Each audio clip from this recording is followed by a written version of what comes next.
ഹരി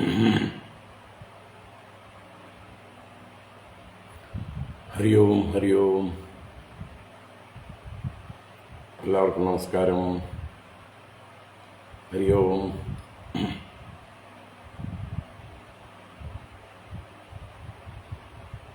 ഓം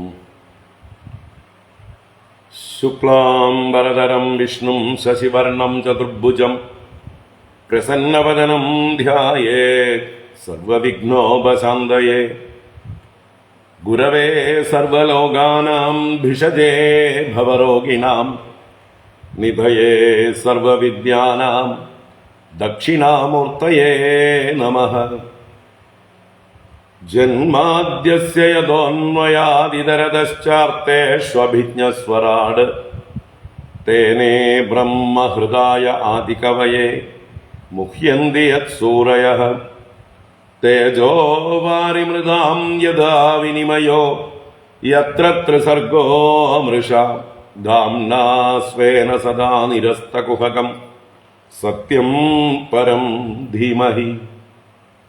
ധർമ്മഃ പ്രോജ്ജിതകൈതവോത്ര പരമോ നിർമത്സരാണാം സതാം വേദ്യം വാസ്തവമത്ര വസ്തു ശിവദം താപത്രയോന്മൂലനം. ശ്രീമദ്ഭാഗവതേ മഹാമുനികൃതേ കിം വാ പരൈരീശ്വരഃ സദ്യോ ഹൃദ്യവരുധ്യതേത്ര കൃതിഭിഃ ശുശ്രൂഷുഭിസ്തൽക്ഷണാത്. നിഗമകൽപതരോർഗളിതം ഫലം സുഖമുഖാദമൃതദ്രവ സംയുതം പിബത ഭാഗവതം രസമാലയം മുഹുരഹോ രസികാ ഭുവി ഭാവുകാഃ. നാരായണം നമസ്കൃത്യ നരം ചൈവ നരോത്തമം ദേവീം സരസ്വതീം വ്യാസം തതോ ജയമുദീരയേത്. യം പ്രവ്രജന്തമനുപേതമപേതകൃത്യം ദ്വൈപായനോ വിരഹകാതര ആജുഹാവ. പുത്രേതി തന്മയതയാ തരവോഭിനേദുഃ തം സർവഭൂതഹൃദയം മുനിമാനതോസ്മി. യസ്വാനുഭാവമഖിലശ്രുതിസാരമേകം അധ്യാത്മദീപമതിതിദീർഷതാം തമോന്തം സംസാരിണാം കരുണയാഃ പുരാണഗുഹ്യം തം വ്യാസസൂനുമുപയാമി ഗുരും മുനീനാം. മൂകം കരോതി വാചാലം പങ്കും ലംഘയത്തെ ഗിരിം യത്കൃപാതമഹം വന്ദേ പരമാനന്ദമാധവം. യം ബ്രഹ്മാ വരുണേന്ദ്രരുദ്രമരുതഃ സ്തുന്വന്തി ദിവ്യൈസ്തവൈഃ വേദൈഃ സാംഗപദക്രമോപനിഷദൈഃ ഗായന്തി യം സാമഗാഃ. ധ്യാനാവസ്ഥിതതദ്ഗതേന മനസാ പശ്യന്തി യം യോഗിനോ യസ്യാന്തം അവിദുഃസുരാസുരഗണാഃ. ദേവായ തസ്മൈ നമഃ. കോമളം കൂജയൻ വേണും ശ്യാമളോയം കുമാരകഃ വേദവേദ്യം പരം ബ്രഹ്മ ഭാസതാം പുരതോ മമ. ഭൂതൈർമഹദ്ഭിർയയിമാ പുരോ വിഭുഃ നിർമായ ചേതേയതമൂഷു പൂരുഷഃ. ഭുങ്ക്തേ ഗുണാൻ ഷോഡശ ഷോഡശാത്മകഃ സോലങ്കൃഷീഷ്ട ഭഗവാൻ വചാംസി മേ. സച്ചിദാനന്ദരൂപായ വിശ്വോത്പത്യാദിഹേതവേ താപത്രയ വിനാശായ ശ്രീകൃഷ്ണായ വയം നുമഃ. കൃഷ്ണായ വാസുദേവായ ഹരയേ പരമാത്മനി പ്രണതക്ലേശനാശായ ഗോവിന്ദായ നമോ നമഃ. കൃഷ്ണായ വാസുദേവായ ദേവകീനന്ദനായ ച നന്ദഗോപകുമാരായ ഗോവിന്ദായ നമോ നമഃ. നമഃ പങ്കജനാഭായ നമഃ പങ്കജമാലിനേ നമഃ പങ്കജനേത്രായ നമസ്തേ പങ്കജാംഗ്രയേ.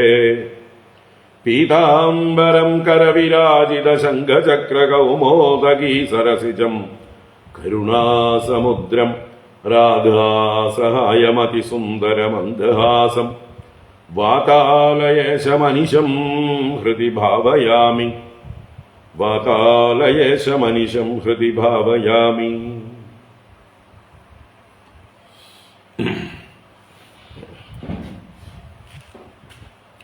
ഓം നമോ ഭഗവതേ വാസുദേവായ. ഓം നമോ നാരായണായ. ശ്രീ ഗുരുവായൂരപ്പ ശരണം. ഓം നമഃ പരമഋഷിഭ്യോ നമഃ പരമഋഷിഭ്യഃ. ശ്രീ ഗുരുഭ്യോ നമഃ.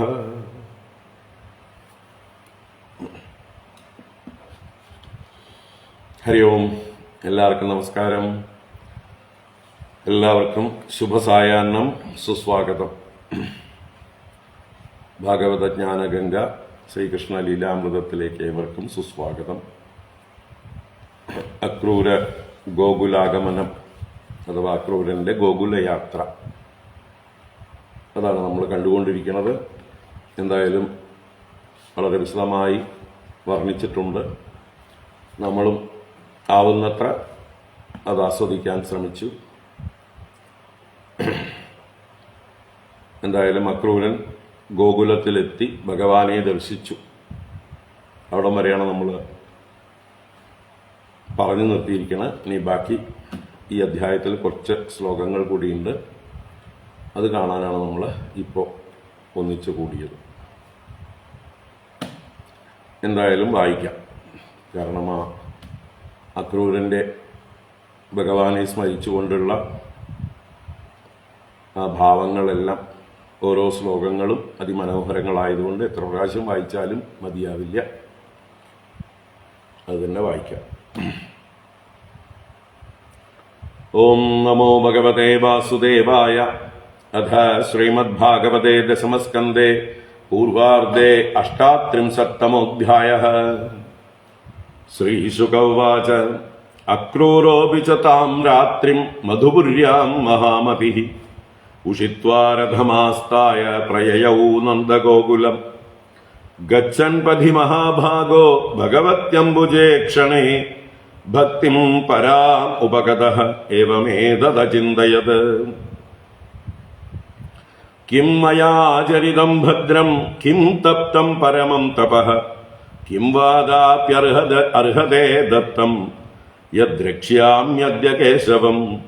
മമൈതദ്ദുർലഭം മന്യേ ഉത്തമശ്ലോകദർശനം വിഷയാത്മനോ യഥാ ബ്രഹ്മകീർത്തനം ശൂദ്രജന്മനഃ. മൈവം മമാധമസ്യാപി സ്യാദേവാച്യുതദർശനം ഹ്രിയമാണഃ കാലനദ്യാ ക്വചിത്തരതി കശ്ചന. മമാദ്യാമംഗളം നഷ്ടം ഫലവാൻ ചൈവ മേ ഭവഃ യന്നമസ്യേ ഭഗവതോ യോഗിദ്യേയാംഘ്രിപങ്കജം. കംസോ ബദാദ്യാകൃതമേ അത്യനുഗ്രഹം ദ്രക്ഷ്യേംഘ്രിപദ്മം പ്രഹിതോ മുനാ ഹരേഃ. കൃതാവതാരസ്യ ദുരത്യയം തമഃ പൂർവേതരൻ യന്നകമണ്ഡലത്വിഷാ. യദർച്ചിതം ബ്രഹ്മഭവാദിഭിഃ സുരൈഃ ശ്രിയാ ച ദേവ്യാ മുനിഭിഃ സസാത്വതൈഃ. ഗോചാരണായ അനുചരൈശ്ചരദ്മനി യദ്ഗോപികാനാം കുചകുങ്കുമംഗിതം.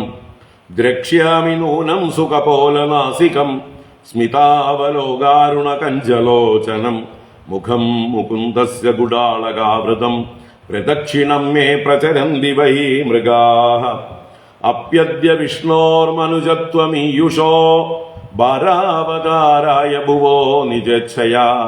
ലാവണ്യധാംനോ ഭവിതോപലംബനം മഹ്യം ന സ്യാദ് ബലമഞ്ജസാദൃശഃ. യൈക്ഷിതാഹം രഹിതോപ്യസൽസദോഃ സ്വതേജസാപാസ്തതമോഭിതാഭ്രമഃ. സ്വമായയാത്മൻ രചിതൈസ്തദീക്ഷയാ പ്രാണാക്ഷദീഭിഃ സദനേഷ്വഭീയത്തെ. യസ്യാഖിലാമീവഹഭിः സുമംഗളൈഃ വാചോ വിമിശ്രാ ഗുണകർമ്മജന്മഭിः.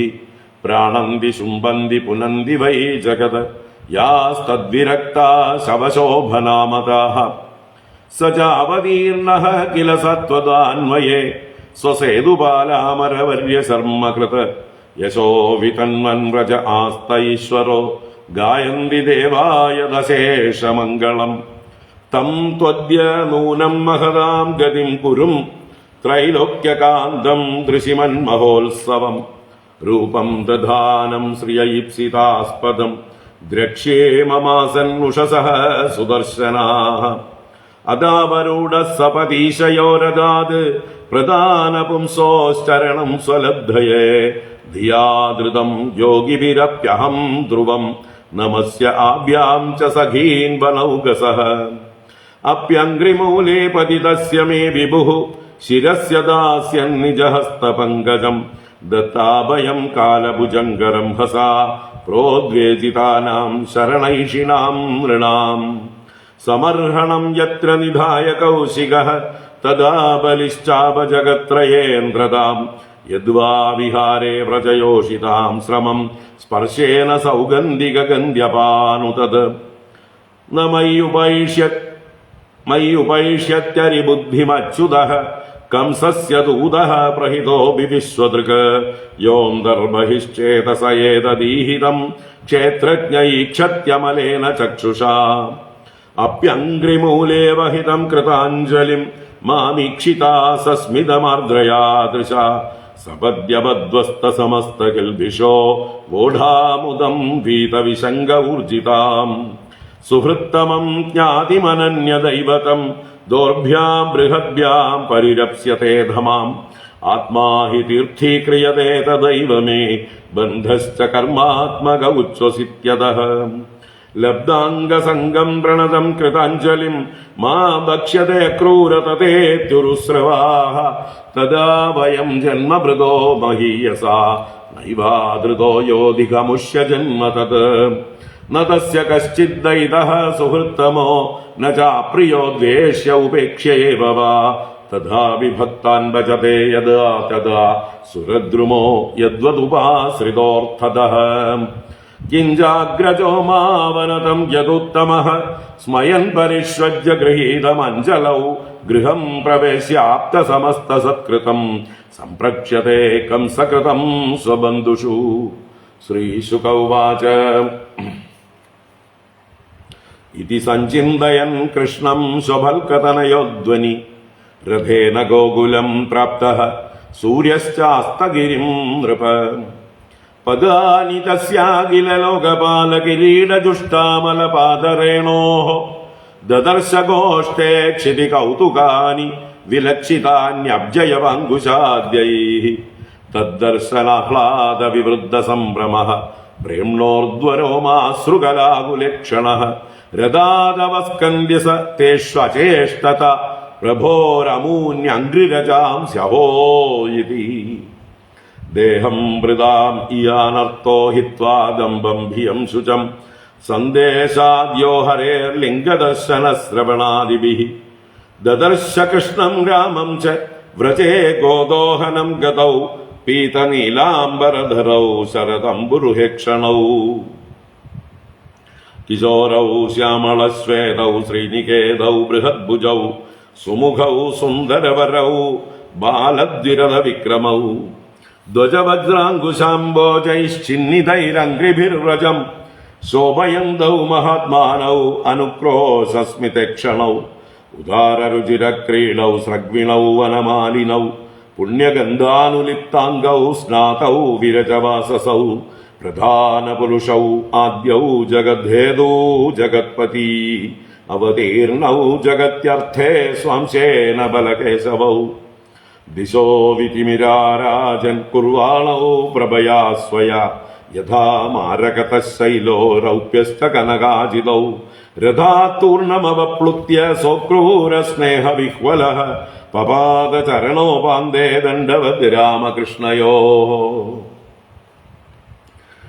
ഭഗവദ്ദർശനാഹ്ലാദ ബാഷ്പപര്യാകുലേക്ഷണഃ പുളകാചിതാംഗ ഔത്കണ്ഠ്യാത് സ്വാഖ്യാനേ നാശകൻ നൃപ ഭഗവാൻ തമഭിപ്രേത്യ രഥാംഗാങ്കിതപാണിനാ പരിരേഭേദ്യുപാകൃഷ്യ പ്രീതഃ പ്രണതവത്സലഃ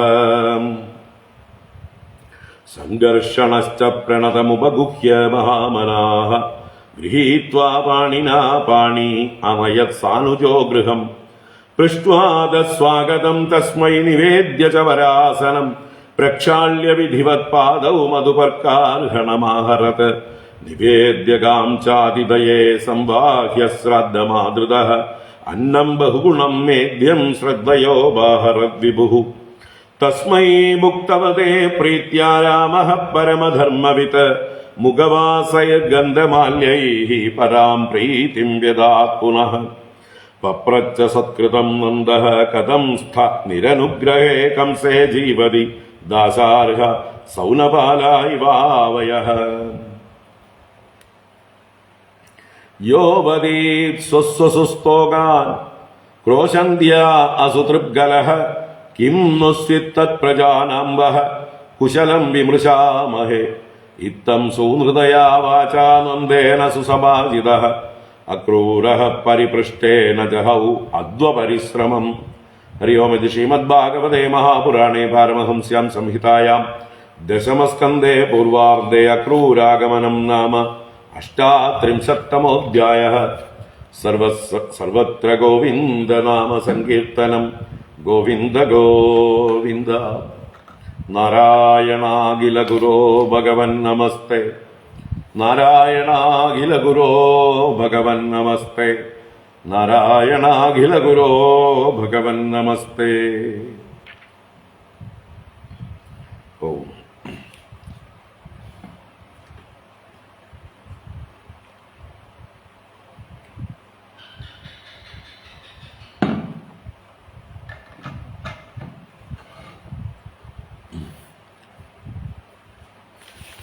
നാരായണ. ഹരി ഓം. എല്ലാവർക്കും ഒരിക്കൽക്കുള്ള നമസ്കാരം. എല്ലാവർക്കും ശുഭസായാഹ്നം. ഭാഗവത ജ്ഞാനഗംഗയിലേക്ക് സുസ്വാഗതം. സുസ്വാഗതം. അക്രൂരൻ്റെ ഗോകുല യാത്ര അഥവാ ഗോകുലാഗമനം.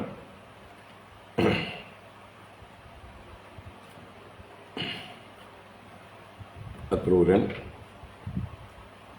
ഭഗവാനെ എങ്ങനെയൊക്കെയാണ് താൻ കാണുക, ഭഗവാനുമായിട്ട് തൻ്റെ ആ സമാഗമം എങ്ങനെയെല്ലാം ഇരിക്കും, ഭഗവാൻ തന്നെ എങ്ങനെ സ്വീകരിക്കും, ഞാൻ ഭഗവാന്റെ പാദങ്ങളിൽ വീണ് നമസ്കരിക്കും, ഭഗവാൻ എൻ്റെ ശിരസിൽ തൻ്റെ ഐശ്വര്യപ്രദങ്ങളായ കൈകളെ കൊണ്ടുവച്ച് മൂർധാവിൽ അനുഗ്രഹിക്കും, എന്നെ കാരുണ്യത്തോടുകൂടെ മന്ദസ്മിതത്തോടുകൂടി നോക്കും, എന്നെ പിടിച്ചെഴുന്നേൽപ്പിക്കും, ആലിംഗനം ചെയ്യും. ഇങ്ങനെ ക്രമത്തിൽ ഓരോന്നോരോന്ന് ചിന്തിച്ചു. അതുപോലെ ബലരാമസ്വാമിയും തീർച്ചയായിട്ടും എന്നെ നമസ്കരിക്കുമ്പോൾ പിടിച്ചെണീപ്പിച്ച് ആലിംഗനം ചെയ്യും, ആ കൈകളെ ചേർത്ത് പിടിച്ച് എന്നോട് കുശല പ്രശ്നങ്ങൾ ചെയ്യും. കംസൻ ചെയ്യുന്ന ക്രൂരകൃത്യങ്ങളെക്കുറിച്ച് അന്വേഷിക്കും. തൻ്റെ ബന്ധുക്കളായ യാദവന്മാരെ എങ്ങനെയൊക്കെയാണ് കംസൻ ഉപദ്രവിക്കുന്നത് എന്നുള്ളതെല്ലാം ചോദിച്ച് മനസ്സിലാക്കും. ഇങ്ങനെയൊക്കെയാണ് അദ്ദേഹം ചിന്തിച്ചത്. അദ്ദേഹം ചിന്തിച്ചതെല്ലാം അതുപോലെ നടക്കുന്നു എന്നുള്ളത് കാണിക്കാനാണ് പിന്നീട് ആ സമാഗമ ശേഷം അതെല്ലാം വർണ്ണിക്കുന്നത്. അപ്പോൾ എങ്ങനെയാണോ പുണ്യാത്മാക്കൾ, സജ്ജനങ്ങൾ, സത്യസന്ധന്മാരായിട്ടുള്ളവർ, നിഷ്കളങ്കന്മാരായിട്ടുള്ളവർ അവരെന്ത് ചിന്തിച്ചാലും ഭഗവാൻ അത് നടത്തിക്കൊടുക്കും. എത്രത്തോളം നിഷ്കളങ്കമാണോ അവരുടെ ചിന്തകൾ, എത്രത്തോളം സത്കർമ്മങ്ങൾ ചെയ്ത് പുണ്യാത്മാക്കളാണോ അവർ, അവരുടെ സങ്കല്പങ്ങളെല്ലാം ഭഗവാൻ സാധിച്ചു കൊടുക്കും. അതല്ലെങ്കിൽ അല്ലാത്ത പ്രാകൃതന്മാരായിട്ടുള്ള ആളുകൾ ഇവരെ കണ്ടിട്ടല്ലേ യദ്യദാചരതി ശ്രേഷ്ഠ തത്തദേവ ഇതരോ ജനഃ സയത് പ്രമാണം കുരുതേ ലോകസ്തദനുവർത്തതേ എന്ന് കണ്ടുപഠിക്കുക, അനുവർത്തിക്കുക, അനുകരിക്കുക. അപ്പോൾ സജ്ജനങ്ങൾ ഭഗവാനെ നല്ലോണം പൂജിക്കുന്നു, ബഹുമാനിക്കുന്നു, സൽക്കർമ്മങ്ങൾ ചെയ്യുന്നു, ദാനധർമാദികൾ ചെയ്യുന്നു. ഇതെല്ലാം ചെയ്തിട്ടും അവർക്കെപ്പോഴും കഷ്ടകാലവും ദുഃഖങ്ങളുമാണെങ്കിൽ സാധാരണക്കാരായ ഈശ്വര ഭക്തിയൊന്നും അത്രയ്ക്ക് ഇല്ലാത്ത പ്രാകൃതന്മാരായിട്ടുള്ള ആളുകൾ വിചാരിക്കും, നമ്മുടെ അയൽവാസികളായിട്ടുള്ള എത്രയോ സാത്വികന്മാരായിട്ടുള്ള ആളുകൾ, നല്ല മനുഷ്യർ, പാവങ്ങൾ, അവരെന്തെല്ലാം സൽക്കർമ്മങ്ങൾ ചെയ്യുന്നു, മനുഷ്യർക്ക് വേണ്ടി എന്തെല്ലാം ത്യാഗങ്ങളും സേവനങ്ങളും ചെയ്യുന്നു, എത്ര മര്യാദയ്ക്ക് ജീവിക്കുന്നു, എത്ര ഈശ്വര ആരാധന ചെയ്യുന്നു, ഈശ്വരന് വേണ്ടി അവർ എന്തെല്ലാം പൂജകളും വഴിപാടുകളും ഒക്കെ ചെയ്യുന്നു, എത്ര ക്ഷേത്ര ദർശനങ്ങൾ ചെയ്യുന്നു. എന്നിട്ടും അവർക്ക് എപ്പോഴും ദുരിതങ്ങളും ദുഃഖങ്ങളും കഷ്ടപ്പാടുകളും ആണല്ലോ. അപ്പൊ പിന്നെ ഈ ഈശ്വരനെയൊന്നും ഭജിക്കുന്നതിലൊന്നും ഒരു കാര്യമൊന്നുമില്ല. അവർക്കേ സാധിക്കാത്ത കാര്യം ഈ പാപികളായിട്ടുള്ള നമുക്കെങ്ങനെ സാധിക്കും?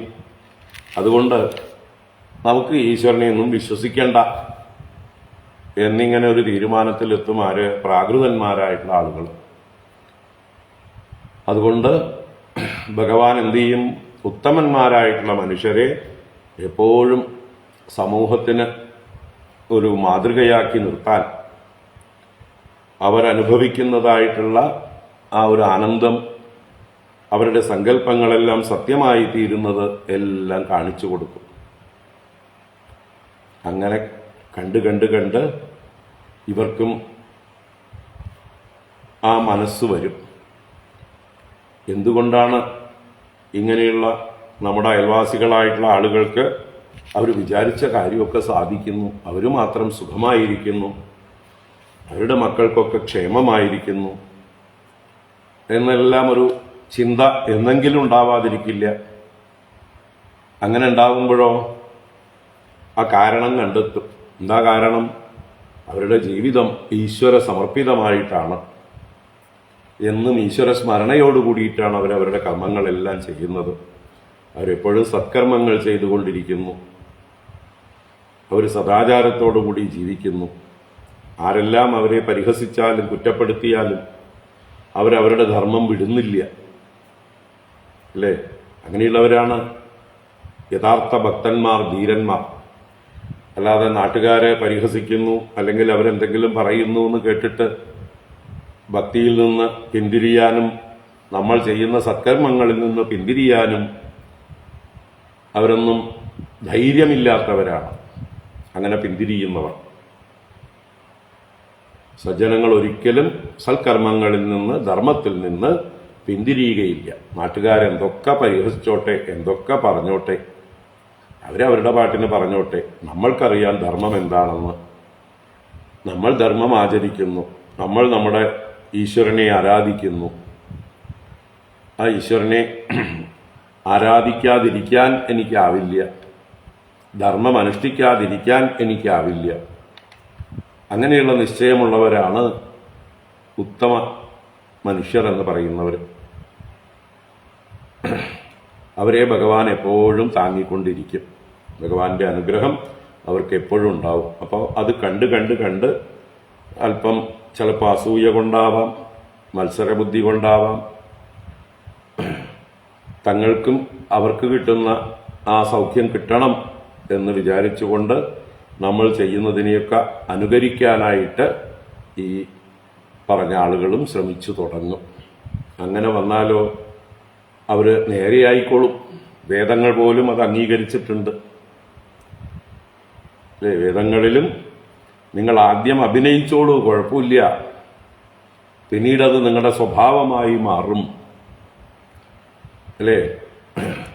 ദാനേന അദാനം തര, സത്യേന അനൃതം തര, ധർമ്മേണ അധർമ്മം തര എന്നൊക്കെ വേദങ്ങളിൽ പറഞ്ഞിട്ടുണ്ട്. എങ്ങനെയെങ്കിലും പേരിനും പ്രശസ്തിക്കും വേണ്ടിയിട്ടാണെങ്കിലും നല്ല കർമ്മങ്ങൾ ചെയ്ത്, ദാനാദികൾ ചെയ്ത് സ്വഭാവം ഒന്ന് മാറ്റിയെടുക്കുക. അപ്പോൾ തീർച്ചയായിട്ടും പിന്നീട് നമുക്ക് ആ സത്സ്വഭാവം ഉറച്ചു കിട്ടും. അപ്പോൾ നമുക്കത് ചെയ്യാതിരിക്കാനാവില്ല എന്നുള്ളൊരവസ്ഥ വരും. അങ്ങനെ സത്കർമ്മങ്ങളിൽ മനസ്സ് ദൃഢമായിത്തീരും, ഭഗവാന്റെ അനുഗ്രഹത്തിന് പാത്രീഭവിക്കും. അപ്പോൾ ഇതൊക്കെ വേദങ്ങൾ അംഗീകരിച്ചിട്ടുള്ളതാണ്. ആദ്യം പേരിനും പ്രശസ്തിക്കും സകാമന്മാരായിട്ടും എന്തെങ്കിലും ഫലപ്രാപ്തിക്ക് ഉദ്ദേശിച്ചുകൊണ്ടും ഒക്കെ സത്കർമ്മങ്ങൾ ചെയ്തോളൂ, കുഴപ്പമില്ല. കുറച്ച് കഴിയുമ്പോൾ നിങ്ങൾക്ക് ഒന്നും കിട്ടിയില്ലെങ്കിലും അത് ചെയ്യാനുള്ള മനസ്സ് ഉണ്ടാകും. അപ്പം അതുകൊണ്ട് ഇവിടെ പറഞ്ഞു വന്നത് അക്രൂരൻ്റെ സങ്കല്പങ്ങൾ എന്തൊക്കെയായിരുന്നുവോ, അദ്ദേഹം മനസ്സിൽ കണ്ടതായിട്ടുള്ള ആ കൃഷ്ണദർശനം എങ്ങനെയായിരുന്നുവോ അതെല്ലാം അതുപോലെ സാധിച്ചു കൊടുക്കുകയാണ് ഭഗവാൻ. എന്തിനാ? നമ്മൾക്കും അക്രൂരൻ്റെ പാതയിൽ പിന്തുടരാനായിക്കൊണ്ട്, അക്രൂരനെ പോലെ നിരന്തരം ഭഗവത് ചിന്തയോടുകൂടി നമ്മുടെ കർമ്മങ്ങളെല്ലാം ചെയ്യാനായിക്കൊണ്ട്, നമ്മുടെ ജീവിതമേ ഭഗവാനിലേക്കുള്ളൊരു യാത്രയാക്കി മാറ്റാനായിക്കൊണ്ട്, ഭഗവാനെ പ്രാപിക്കാനുള്ളൊരു തീർത്ഥയാത്രയാക്കി മാറ്റാം നമ്മുടെ ഓരോരുത്തരുടെയും ജീവിതം എന്ന് ഈ അക്രൂരനെ കണ്ടു പഠിക്കാം. അപ്പോൾ അക്രൂരൻ ഗോകുലത്തിൽ എത്തുന്നതും ആദ്യം ഭഗവാന്റെ പാദചിഹ്നങ്ങൾ ഭൂമിയിൽ പതിഞ്ഞു കാണുന്നതും അതിൽ കിടന്ന് ഉരുളുന്നതും ചേഷ്ടിക്കുന്നതും എല്ലാം വർണ്ണിച്ചു. അതിനുശേഷം ഗോകുലത്തിലേക്ക് എത്തുന്നതും ആ കവാടത്തിൽ തന്നെ എന്ന് പറഞ്ഞതുപോലെ നന്ദഗോപരുടെയും യശോദയുടെയും ഗൃഹത്തിൽ അക്രൂരനെയും കാത്തുകൊണ്ട് പശുക്കളെ കറക്കുന്ന അമ്മയുടെ അടുത്ത് കാവൽ നിൽക്കുക എന്നുള്ള വ്യാജേന അക്രൂരനെയും നോക്കി കണ്ണും നട്ടുകൊണ്ട് നിൽക്കുന്ന ആ രാമകൃഷ്ണന്മാരെ രണ്ടുപേരെയും അക്രൂരൻ കണ്ടു എന്ന് വർണ്ണിച്ചു. ദദർശ കൃഷ്ണം രാമം ച വ്രജേ ഗോദോഹനം ഗതൗ പീതനീലാംബരധരൗ ശരതംബുരുഹക്ഷണൗ. അപ്പൊ പശുവിനെ കറക്കുന്ന സ്ഥാനത്ത് നിൽക്കുന്നവരും ഒരാൾ പീതാംബരം ധരിച്ചിരിക്കുന്നു, ഒരാൾ നീലാംബരം ധരിച്ചിരിക്കുന്നു. രണ്ടുപേരും ശരത്കാല താമരയെ വെല്ലുന്ന സുന്ദരമായ ആ കണ്ണുകളോട് കൂടിയവരായിട്ട്, നല്ല കൈശോരപ്രായം, നല്ല ഒരാള് ശ്യാമളവർണ്ണം, ഒരാള് ശ്വേതവർണ്ണം, രണ്ടുപേരും സുന്ദരന്മാര്, ലക്ഷ്മിയുടെ നിവാസ സ്ഥാനങ്ങൾ പോലെ. രണ്ടുപേരും ദീർഘങ്ങളായ കൈകളോടുകൂടി ശക്തന്മാരാണെന്ന് തെളിയിക്കുന്ന ഭാവത്തില് സുമുഖന്മാരും സുന്ദരശ്രേഷ്ഠന്മാരുമായി നല്ല കുട്ടിയാനകളുടെ സഞ്ചാരം പോലെ, ലീലകൾ പോലെയൊക്കെ നല്ല എന്താ പറയുക ഉത്സാഹത്തോടുകൂടി ഊർജസ്വലരായി നടക്കുന്നവരും, അതുപോലെ അവരുടെ പാദങ്ങള് പല പല ചിഹ്നങ്ങളുണ്ട്. ധ്വജചിഹ്നം, വജ്രചിഹ്നം, അങ്കുശം, അംബോജം. ഈ ചിഹ്നങ്ങളെ കൊണ്ട്, അവരുടെ പാദങ്ങളെ കൊണ്ട് ഭൂമിയെ, ആ വ്രജഭൂമിയെ അലങ്കരിക്കുന്നു. ആ മഹാത്മാക്കൾ അനുക്രോശസ്മിതേക്ഷണവും ആരുടെ നേർക്കും വളരെ ദയയോടുകൂടി മന്ദസ്മിതത്തോടുകൂടി നോക്കുന്നു. അപ്പോൾ ആർക്കും ആ ഭഗവാന്മാരെ രണ്ടുപേരെയും കണ്ടു കഴിഞ്ഞാൽ ഒരു ഭയവും തോന്നില്ല. ഭഗവാന്റെ കാരുണ്യം അവർക്ക് കണ്ണുകളിൽ കാണാം, വാത്സല്യം കാണാം, ആ മന്ദഹാസം അഭയം നൽകുന്നു. അങ്ങനെയുള്ള കടാക്ഷങ്ങളോട് കൂടിയവരായിട്ടുള്ള ഉദാര രുചിര ക്രീഡവും, ഉദാരങ്ങളും രുചിരങ്ങളുമായ മനോഹരങ്ങളായ ക്രീഡകളോട് കൂടിയവരും, കഴുത്തിൽ മാലകൾ, സ്രക്കുകൾ ധരിച്ചിട്ടുണ്ട്, വനമാലകൾ ധരിച്ചിട്ടുണ്ട്, ചന്ദനാദി പുണ്യഗന്ധങ്ങളെല്ലാം ശരീരത്തിൽ ലേപനം ചെയ്തിട്ടുണ്ട്, കുളി കഴിഞ്ഞിട്ടുണ്ട്, നല്ല ശുദ്ധമായ വസ്ത്രങ്ങൾ ധരിച്ചിട്ടുണ്ട്. ഈ ലോകത്തിന്റെ കാരണഭൂതന്മാരായ പ്രധാന പുരുഷന്മാരാണ്, ഏറ്റവും ആദിയിലുണ്ടായിരുന്നവരാണ്, ഈ ജഗത്തിന്റെ ഹേതുക്കളാണ് രണ്ടുപേരും, ജഗത്തിന്റെ രക്ഷകന്മാരാണ്. ഈ ജഗത്തിന്റെ രക്ഷയ്ക്കായി കൊണ്ട് അവതരിച്ചവരാണ് അംശം കൊണ്ട് ബലകേശവന്മാരായിട്ട്.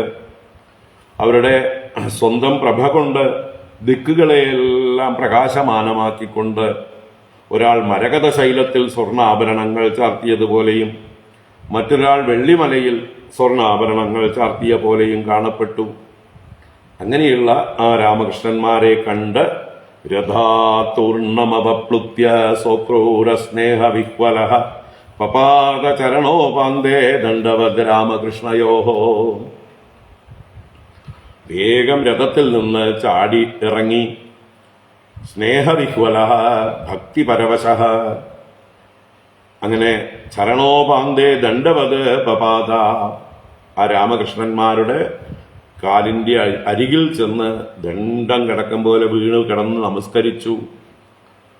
തന്റെ പ്രായത്തെക്കുറിച്ചിട്ടുള്ള ചിന്തയോ താൻ ഇവരുടെ ചെറിയച്ഛനാണെന്നുള്ളതായിട്ടുള്ള അഭിമാനമോ ഒരു ചിന്തയുമില്ലാതെ ഇവർ ലോകത്തിന്റെ പരമകാരണഭൂതന്മാരാണ്, ഈശ്വരന്മാരാണ്, കൃഷ്ണസ്തു ഭഗവാൻ സ്വയം എന്നുള്ള ആ ഭക്തിയോടെ ബഹുമാനത്തോടെയാണ് വീണ് നമസ്കരിക്കുന്നത്. അവിടെ ഭഗവാന്റെ മുമ്പിൽ തന്റെ ദേഹാഭിമാനമൊന്നും ഇല്ലാതെ വിനയാന്വിതനായി നമസ്കരിക്കുന്നു, ഭക്തി പരവശനായി നമസ്കരിക്കുന്നു. ഭഗവത് ദർശനാഹ്ലാദ ബാഷ്പര്യാകുലക്ഷണ പുളകാജിതാംഗ ഔത്കണ്ഠ്യാത് സ്വാഖ്യാനേ നാശകൻ നൃപ. ആ ഭഗവാന്റെ ദർശനം കൊണ്ടുണ്ടായ ആഹ്ലാദം, ആനന്ദം, ആ ആനന്ദ ബാഷ്പം കൊണ്ട് നിറഞ്ഞ ഒഴുകുന്ന കണ്ണുകളോടുകൂടിയവനായ ക്രൂരൻ, രോമാഞ്ച കളേബരനായിട്ട് രോമാഞ്ചിതാംഗ പുളകാചിതാംഗ ഔത്കണ്ഠ്യാത് സ്വാഖ്യാനേ നാശകൻ. അദ്ദേഹത്തിന്റെ കണ്ഠം ഉത്കണ്ഠ കൊണ്ട് ഗദ്ഗത കണ്ഠനായിട്ട് സ്വാഖ്യാനെ താനാരാണെന്ന് വെളിവാക്കുവാനായിക്കൊണ്ട് നാശകന് ശക്തനായില്ല. തന്റെ ഗോത്രം എന്താണ്, ഏതാണ്, കുലമേതാണ്, പിതാവാരാണ്, തന്റെ നാമധേയം എന്താണ്, ഏത് വർണ്ണത്തിൽപ്പെട്ടവനാണ്, ഇതൊന്നും പറയാതെ അഭിവാദയേഹംഭോ എന്ന് പറഞ്ഞ് അഭിവാദനം ചെയ്യുന്നതിന് പകരം പരവശനായിട്ട് അങ്ങോട്ട് വീഴുകയാണ് ഉണ്ടായത്. ഒന്നും പറഞ്ഞില്ല. തന്നെ മുൻപരിചയമൊന്നുമില്ല, താനാരാണെന്ന് അറിഞ്ഞുകൊള്ളണമെന്നൊന്നുമില്ല. എങ്കിലും ആ ഭക്തി പാരവശ്യം കൊണ്ട് അങ്ങനെയാണ് സംഭവിച്ചത്. എന്നാൽ ഭഗവാനോ സർവജ്ഞനായിരിക്കുന്ന, സർവ അന്തര്യാമിയായിരിക്കുന്ന, സർവസാക്ഷിയായിരിക്കുന്ന ഭഗവാന് ഈ അക്രൂരനെ അറിയാതിരിക്കുവോ? അല്ലേ? ഭഗവാൻ അക്രൂരന് വേണ്ടി കാത്തു നിൽക്കുകയായിരുന്നില്ലേ? അപ്പോൾ ആ ഭഗവാൻ എങ്ങനെയാണ് അക്രൂരനോട് തിരിച്ച് പെരുമാറുന്നത്? അപരിചിതത്വം പ്രകടിപ്പിക്കുന്നുണ്ടോ? അന്യതാത്വം ഭാവിക്കുന്നുണ്ടോ? ഒരു ശത്രുഭാവം പ്രകടിപ്പിക്കുന്നുണ്ടോ? മാറി നിൽക്കൂ, ആരാ നിങ്ങള്, എവിടുന്നാ വരണ, എന്തിനാ വന്ന് എന്നൊന്നും ചോദിക്കാതെ വന്ന കാര്യം സാധിച്ചു കഴിഞ്ഞു എന്നുള്ള വിശ്വാസം അക്രൂരന് ജനിപ്പിച്ചുകൊണ്ട് അത്രയും വാത്സല്യത്തോടെ, സ്നേഹത്തോടെ, കരുതലോടെ ഭഗവാൻ ആ ക്രൂരനെ സ്വീകരിക്കുന്നതായിട്ടുള്ള ആ രംഗങ്ങളാണ് ഇനി വർണ്ണിക്കുന്നത്. ഭഗവാൻ തമഭിപ്രേത്യ രഥാംഗാംഗിതപാണിന പരിരേഭേഭ്യുപാകൃത്യ പ്രീതഃ പ്രണതവത്സലഃ. ഭഗവാൻസ്തമഭിപ്രേത്യ രഥാംഗാംഗിതപാണിന പരിരേഭേഭ്യുപാകൃത്യ പ്രീതഃ പ്രണതവത്സലഃ. ഭഗവാൻ എപ്പോഴും ആര് തന്നെ ശരണം പ്രാപിച്ചാലും, തന്റെ പാദങ്ങളിൽ ആര് അഭയം പ്രാപിച്ചാലും അവർക്കൊക്കെ അഭയം നൽകുന്ന സ്നേഹനിധിയാണ് ഭഗവാൻ. അതാണ് ഇവിടെ ഭഗവാൻ തം അഭിപ്രേത്യ. തം അഭിപ്രേത്യ എന്ന് പറഞ്ഞാല് അദ്ദേഹത്തെ മനസ്സിലാക്കിയിട്ട് എന്നർത്ഥം. അഭിപ്രായം അറിഞ്ഞിട്ട്, അല്ലെങ്കിൽ നേരിട്ട് ചെന്നിട്ട് എന്നൊക്കെ അർത്ഥമുണ്ട്. ഗമിക്കുക എന്നുള്ള ധാതുവിന് പ്രാപിക്കുക എന്നർത്ഥം. അത് സ്ഥൂലമായും സൂക്ഷ്മമായും രണ്ടു തരത്തിലുള്ള പ്രാപ്തിയുണ്ട്, അല്ലേ? സ്ഥൂലമായി ശരീരങ്ങൾ തമ്മിൽ അടുക്കുന്നു, അതൊരു അഭിപ്രേത്യ, നേരിൽ ചെന്നിട്ട്. മറ്റത് അഭിപ്രായം അറിഞ്ഞിട്ട്, അദ്ദേഹം വന്ന കാര്യം ആരാണെന്ന്, എന്താണെന്ന് എല്ലാം അറിഞ്ഞിട്ട്. അത് സർവജ്ഞനായിട്ടുള്ള ഭഗവാന് അറിയാം. അപ്പോൾ സൂക്ഷ്മമായും അദ്ദേഹത്തിന്റെ ഹൃദയത്തെ ഗ്രഹിച്ചവനായിട്ട്, ആരും ഒന്നും പറഞ്ഞു കൊടുക്കേണ്ട കാര്യം ഇല്ല ഭഗവാന്. എല്ലാം അറിയുന്നവനാണ്. കാരണം എല്ലാവരായി ഇരിക്കുന്നത്, എല്ലാവരുടെ ഉള്ളിലും ആത്മാവായിരിക്കുന്നത്, ബുദ്ധിയായിരിക്കുന്നത്, ചിത്തമായിരിക്കുന്നത് എല്ലാം ഭഗവാന്റെ വിഭൂതികൾ തന്നെയാണ്. ഭഗവാനിൽ നിന്ന് അന്യമായിട്ട് ഈ ലോകത്ത് ഒന്നുമില്ല. അതുകൊണ്ട് ഭഗവാൻ അറിയാത്തതായിട്ട് ഒന്നുമില്ല.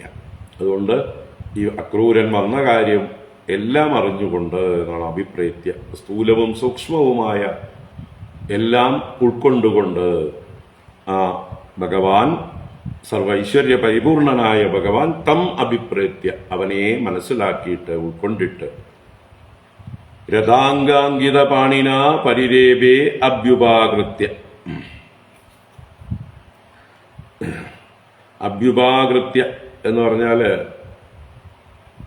എന്ന് പറഞ്ഞാൽ അഭിമുഖമായിട്ട്, ഉപാകൃത്യ സമീപത്ത് നിർത്തിയിട്ട് എന്നർത്ഥം. അപ്പൊ എഴുന്നേറ്റ് തന്റെ മുമ്പിൽ നമസ്കരിച്ച ആളെ എങ്ങനെയാണ് എണീപ്പിച്ചത്? രഥാംഗാങ്കിത പാണിന എന്ന് പറയുന്നുണ്ട്. രഥാംഗാങ്കിത പാണി, ഭഗവാന്റെ പാണി, ഭഗവാന്റെ കൈകൾ രഥാംഗം അങ്കിതം. രഥാംഗം എന്ന് പറഞ്ഞാൽ ചക്രം, രഥത്തിന്റെ അവയവം. അപ്പൊ ചക്രത്തിന്റെ അടയാളമുള്ളതാണ് ഭഗവാന്റെ കൈ. അത് എപ്രകാരം? താൻ ആരാണെന്ന് സൂചിപ്പിക്കുന്ന വിഷ്ണുവാണ് താൻ. എന്റെ കയ്യില് ചക്രത്തിന്റെ തഴമ്പ് കണ്ടോളൂ. അല്ലേ? ഭഗവാന്റെ ശരീരം കോമളമാണ്, കയ്യും കാലും ഒക്കെ കോമളങ്ങളാണ്. എന്നാൽ വേണ്ടപ്പോ ഭഗവാൻ തന്റെ ചില ലക്ഷണങ്ങളൊക്കെ ഭക്തന്മാർക്ക് കാണിച്ചു കൊടുക്കും.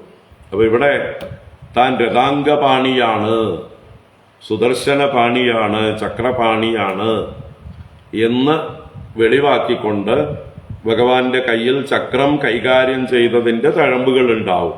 ഒന്ന് ചൂണ്ടുവിരലിലാവട്ടെ അല്ലെങ്കിൽ കൈകളിലാവട്ടെ, അവിടെയൊക്കെ ചക്രം പിടിച്ചതിന്റെ, ചക്രം കൈകാര്യം ചെയ്തതിന്റെയൊക്കെ അടയാളങ്ങൾ ഉണ്ടാവും, തഴമ്പുണ്ടാവും വിഷ്ണുവിന്റെ. അത് കൃഷ്ണ അവതാരത്തിലും വേണ്ടവർക്കൊക്കെ കാണിച്ചു കൊടുക്കുന്നുണ്ട് രഹസ്യമായിട്ട്. ദാ കണ്ടോ, ആരാന്ന് ഐഡന്റിഫൈ ചെയ്തോ. തന്റെ ഐഡന്റിഫിക്കേഷൻ മാർക്കാണ് ഇവിടെ രഥാംഗാങ്കിത പാണി. പാണിയിൽ രഥാംഗം അങ്കിതം, ചക്രപാണിയായിട്ട്. അല്ലെങ്കിൽ വേണുഗോപാലനാണ് ഇവിടെ, അല്ലെ? ഗോകുലത്തിൽ ഭഗവാൻ തന്റെ ചക്രമൊന്നും എവിടെയും എടുക്കുന്നില്ല, ആവശ്യമില്ല. ഏത് ദുഷ്ടന്മാരെ നിഗ്രഹിക്കാനും ചക്രം എടുക്കുന്ന ആവശ്യം വരുന്നില്ല. ഇനി ഭാവിയിലാണ് ഭഗവാൻ ചക്രമെല്ലാം ഉപയോഗിക്കുന്ന രംഗങ്ങൾ വരുന്നത്. ഇതുവരെ ചക്രം തൊട്ടിട്ടില്ല. അപ്പൊ തഴമ്പുണ്ടാവേണ്ട കാര്യമില്ല കൃഷ്ണ ശരീരത്തില്. എങ്കിലും അക്രൂരന് വേണ്ടി ഭഗവാൻ എന്തിനു വേണ്ടിയിട്ടാണ്? അക്രൂരന് വിശ്വാസവും ധൈര്യവും വരാൻ. ഒന്ന് തന്റെ കരുത്തിനെ കാണിച്ചു കൊടുത്ത്, നീ എന്ത് കാര്യം ഉദ്ദേശിച്ച് വന്നിരിക്കുന്നുവോ, അല്ലെ? കംസന്റെ അടുത്തേക്ക് കൂട്ടിയിട്ട് പോയി, മല്ലയുദ്ധത്തില് ദുഷ്ടന്മാര് എന്നെ കൊല്ലാൻ പദ്ധതിയിട്ടുണ്ട്, പക്ഷേ എന്റെ അടുത്ത് കളിച്ചാൽ വിവരം അറിയും. എന്റെ കയ്യിലെ തഴമ്പുകൾ കണ്ടില്ലേ, ഞാൻ ആരാന്ന് മനസ്സിലായില്ലേ, അതുകൊണ്ട് പേടിക്കണ്ട, അങ്ങേക്ക് കുറ്റബോധമൊന്നും വേണ്ട, ഞങ്ങളെ കൊല്ലാൻ കൊണ്ടുപോകുന്നു എന്നുള്ള വിചാരമൊന്നും വേണ്ട. ഇതൊക്കെ സൂചിപ്പിക്കാനാണ് ഇവിടെ രഥാംഗാങ്കിത പാണിന എന്ന് പ്രത്യേകം എടുത്ത് പറഞ്ഞത്. ആ രഥാംഗാങ്കിത പാണി കൊണ്ട് അഭ്യുപാകൃത്യ നേരിട്ട് നിർത്തിയിട്ട് പരിരേഭേ പരിരംഭണം ചെയ്തു, ആലിംഗനം ചെയ്തു. പ്രീതിയോടുകൂടിയവനായി പ്രേമപൂർവം. പ്രണതവത്സല, ഭഗവാൻ പ്രണതവത്സലനാണ്. തന്റെ മുമ്പിൽ ആര് പ്രണമിച്ചാലും അവരോടൊക്കെ വാത്സല്യം കാണിക്കുന്നവനാണ്. ഇവിടെ പ്രത്യേകിച്ച് അക്രൂരനോട് പറയേണ്ട ആവശ്യമില്ലല്ലോ. അപ്പോ നമസ്കരിക്കുന്നവരോട് വാത്സല്യം കാണിക്കുന്ന ഭഗവാൻ അക്രൂരനോട് പരമപ്രീതിയോടെ, പ്രേമത്തോടെ തന്റെ നേർക്ക് പിടിച്ചെഴുന്നേൽപ്പിച്ച് അഭിമുഖമാക്കി നിർത്തി ആലിംഗനം ചെയ്തു. അപ്പൊ എന്താണ് അക്രൂരൻ മനസ്സിൽ കണ്ടത്? അതിവിടെ ഭഗവാൻ അക്രൂരൻ ചിന്തിക്കുന്നതിന് മുമ്പേ തന്നെ നടത്തിക്കൊടുത്തു എന്നറിയാം. ഭഗവാൻ തമഭിപ്രേത്യ രഥാംഗാങ്കിതപാണിന പരിരേഭേഭ്യുപാകൃത്യ പ്രീതഃ പ്രണതവത്സലഃ.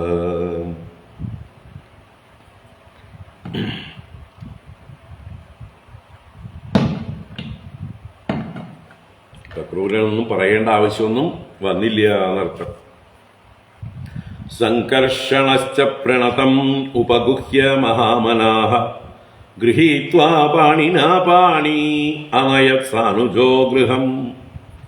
സംകർഷണശ്ച പ്രണതം ഉപഗുഹ്യ മഹാമനാഃ ഗൃഹീത്വാ പാണിനാ പാണി അനയത് സാനുജോ ഗൃഹം.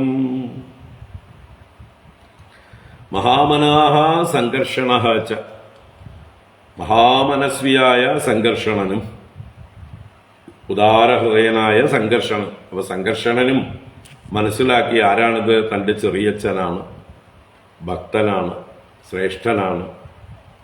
അങ്ങനെയുള്ള അക്രൂരനെ മനസ്സിലാക്കിയ മഹാമനസ്യായ സംഘർഷൻ അഥവാ ബലരാമസ്വാമി പ്രണതം ഉപഗുഹ്യ, തന്നെ പ്രണമിച്ചവനെ പിടിച്ചാലിംഗനം ചെയ്ത് ഉപഗൂഹനം ചെയ്യുക എന്ന് പറഞ്ഞാല് തന്നോട് ചേർത്ത് മറയ്ക്കുക എന്നാണ്. ഗൂഹനം ചെയ്യുക എന്ന് പറഞ്ഞാല് കൈകളെ കൊണ്ട് ആച്ഛാദനം ചെയ്യുക, മറച്ചു പിടിക്കുക. അപ്പൊ അത്രയും ആശ്ലേഷിക്കുകയാണ് എന്നർത്ഥം.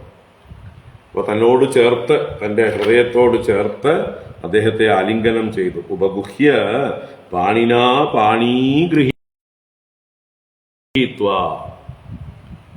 തന്റെ പാണി കൊണ്ട്, ഒരു കൈകൊണ്ട് പാണീഗൃഹീത്വ, അക്രൂരന്റെ രണ്ട് കൈകളെയും പിടിച്ചിട്ട്. ബലരാമസ്വാമിയുടെ ഒരു കൈ മതി അക്രൂരന്റെ രണ്ട് കൈകളെയും കൂട്ടിപ്പിടിക്കാനായിക്കൊണ്ട്. അപ്പൊ അക്രൂരൻ എന്തു വിചാരിച്ചുവോ അതിവിടെ നടക്കണം. കുറച്ചു മുമ്പേ പറഞ്ഞേ ഉള്ളൂ അല്ലെ, അക്രൂരന്റെ വിചാരങ്ങളിൽ അവസാന ശ്ലോകത്തിൽ പറയുന്നതാണ് ബലരാമസ്വാമി എന്ത് ചെയ്യുന്നു. അതൊക്കെ അതുപോലെ സംഭവിക്കുകയാണ്. കിഞ്ചാഗ്രജോ മാവനതം യദുത്തമഃ സ്മയൻ പരിഷ്വജ്യ ഗൃഹീതമഞ്ജലൗ ഗൃഹം പ്രവേശാപ്ത സമസ്ത സത്കൃതം സംപ്രേക്ഷ്യത്തെ കംസകൃതം സ്വബന്ധുഷു എന്ന് 23-ാമത്തെ ശ്ലോകത്തിൽ പറഞ്ഞില്ലേ. അത് അതുപോലെ ചെയ്യുകയാണ് ഇവിടെ ബലരാമസ്വാമി. അപ്പൊ തന്റെ മുമ്പിൽ നമസ്കരിച്ച ആളെ പിടിച്ചെഴുന്നേൽപ്പിച്ച് ആലിംഗനം ചെയ്ത് പാണിനാ പാണീ ഗൃഹീത്വ, തന്റെ ഒരു കൈ കൊണ്ട് അദ്ദേഹത്തിന്റെ രണ്ട് കൈകളെയും കൂട്ടിപ്പിടിച്ച് സാനുജഃ ഗൃഹം അനയത്, സാനുജഃ അനുജനോടുകൂടെ, കൃഷ്ണനോടുകൂടെ, ബലരാമന്റെ അനുജൻ കൃഷ്ണൻ, അപ്പൊ അനുജനോടുകൂടെ ഗൃഹം അനയത്, ഗൃഹത്തിലേക്ക് നയിച്ചു, കൊണ്ടുപോയി എന്നർത്ഥം. ബലരാമസ്വാമി കാരണവരായിട്ട് കൃഷ്ണനെ കൂടി നയിക്കുകയാണ്. എന്താ അവിടെ വഴിയിൽ നിന്ന് സംസാരിക്കണത്? അകത്തേക്ക് കൂട്ടിയിട്ട് പോവാ, നമുക്ക് വന്ന കാലം നിൽക്കണ്ട, വരൂ, നമുക്ക് സൽക്കാരങ്ങളൊക്കെ ചെയ്യാം, പൂജിക്കാം, അല്ലാതെ ഇവിടെ തന്നെ നിൽക്കുകയല്ല വേണ്ടത് എന്ന് പറഞ്ഞുകൊണ്ട് ജ്യേഷ്ഠൻ കാരണവരായിക്കൊണ്ട് അക്രൂരനെ കൈപിടിച്ച് അനുജനെയും കൂട്ടിക്കൊണ്ട് മുന്നോട്ട് നടക്കുകയാണ് ഗൃഹത്തിലേക്ക്. ഗൃഹം അനയത്. പൃഷ്ട്വാദ സ്വാഗതം തസ്മൈ നിവേദ്യ ച വരാസനം പ്രക്ഷാള്യ വിധിവത് പാദൗ മധുപർക്കാർഹണമാഹരത്. പൃഷ്ട്വാദ സ്വാഗതം തസ്മൈ നിവേദ്യ ച വരാസനം പ്രക്ഷാള്യ വിധിവത് പാദൗ മധുപർക്കാർഹണമാഹരത്. അപ്പോ രണ്ടുപേരും കൂടി അക്രൂരനെ ഉള്ളിലേക്ക് കൊണ്ടുപോയി. എന്ത് ചെയ്തു? അത് സ്വാഗതം പൃഷ്ട്വാ, അങ്ങ് വന്നത് വളരെ ഉത്തമം, സുഷ്ടു ആഗതം, നന്നായി വന്നത്, ഞങ്ങൾക്ക് വളരെ സന്തോഷമായി എന്നിങ്ങനെ ആ വന്നതിലുള്ള സന്തോഷം പ്രകടിപ്പിച്ച് സ്വാഗതം പൃഷ്ട്വാ തസ്മൈ വരാസനം ച നിവേദ്യ, ബലരാമസ്വാമി തന്നെ അക്രൂരനായിക്കൊണ്ട് വരാസനം, ശ്രേഷ്ഠമായ ഒരു ആസനം, അതിഥി വന്നാൽ ഇരുത്താനുള്ള ഉത്കൃഷ്ടമായിട്ടുള്ളൊരു ആസനം നൽകി, നിവേദ്യ എന്ന് പറഞ്ഞാൽ സമർപ്പിച്ചിട്ട്, വിധിവത് പാദൗ പ്രക്ഷാള്യ, വിധിപ്രകാരം എങ്ങനെയാണോ അതിഥിയുടെ കാല് കഴുകി പൂജിക്കേണ്ടത് ആ വിധിപ്രകാരം കാലിൻ്റെ അടിയിൽ താലമോ തട്ടോ ഒക്കെ വെച്ച് കാല് കഴുകിയതായിട്ടുള്ള വെള്ളം അത് ശിരസിൽ ധരിക്കുകയും ബാക്കിയുള്ളവർക്കൊക്കെ ശിരസിൽ ധരിക്കാൻ കൊടുക്കുകയും ഒക്കെ ചെയ്യുക. അതൊക്കെയാണ് ആ വിധിപ്രകാരം പാദൗ പ്രക്ഷാള്യ മധുപർക്കാർഹണം ആഹരത്. മധുപർക്ക അർഹണം, മധുപർക്കം എന്നുള്ളത് മധുരവെള്ളം, വന്ന ക്ഷീണം മാറ്റാനായിക്കൊണ്ട് കുടിക്കാനായിക്കൊണ്ട് മധുരവെള്ളം വല്ലതും കൊടുക്കണം. സർബത്ത് പോലെ അല്ലെങ്കിൽ ജ്യൂസ് പോലെ മധുരമുള്ളതായിട്ടുള്ള എന്തെങ്കിലും വെള്ളം, ഇളനീരാവാം അല്ലെ, നാരങ്ങ വെള്ളം പോലും ആവാം, എന്തെങ്കിലും ഒരു മധുരവെള്ളം വന്നവർക്ക് കൊടുത്ത് അവരെ, അവരുടെ ഹൃദയത്തെ ഒന്ന് സന്തോഷിപ്പിക്കണം, അവരുടെ മനസ്സിനെ തണുപ്പിക്കണം, സ്വസ്ഥരാക്കണം. അല്ലാതെ ആരെങ്കിലും വന്നു കഴിഞ്ഞാൽ ആദ്യം അവരായിട്ട് ചോദ്യം ചെയ്ത് കൊടഞ്ഞ് വർത്തമാനം പറഞ്ഞ് ക്ഷീണിപ്പിച്ച് അവരെ അസ്വസ്ഥരാക്കി, അവർ വന്ന് എത്ര ദൂരം യാത്ര ചെയ്തു വന്നതാണ്, എന്തെങ്കിലുമൊക്കെ അത്യാവശ്യമായിട്ട് വേണോ, വെള്ളം വേണോ, ബാത്റൂമിൽ പോകണോ, കുളിക്കണമെങ്കിൽ കുളിച്ചോളൂ, വസ്ത്രം മാറണമെങ്കിൽ മാറിക്കോളൂ,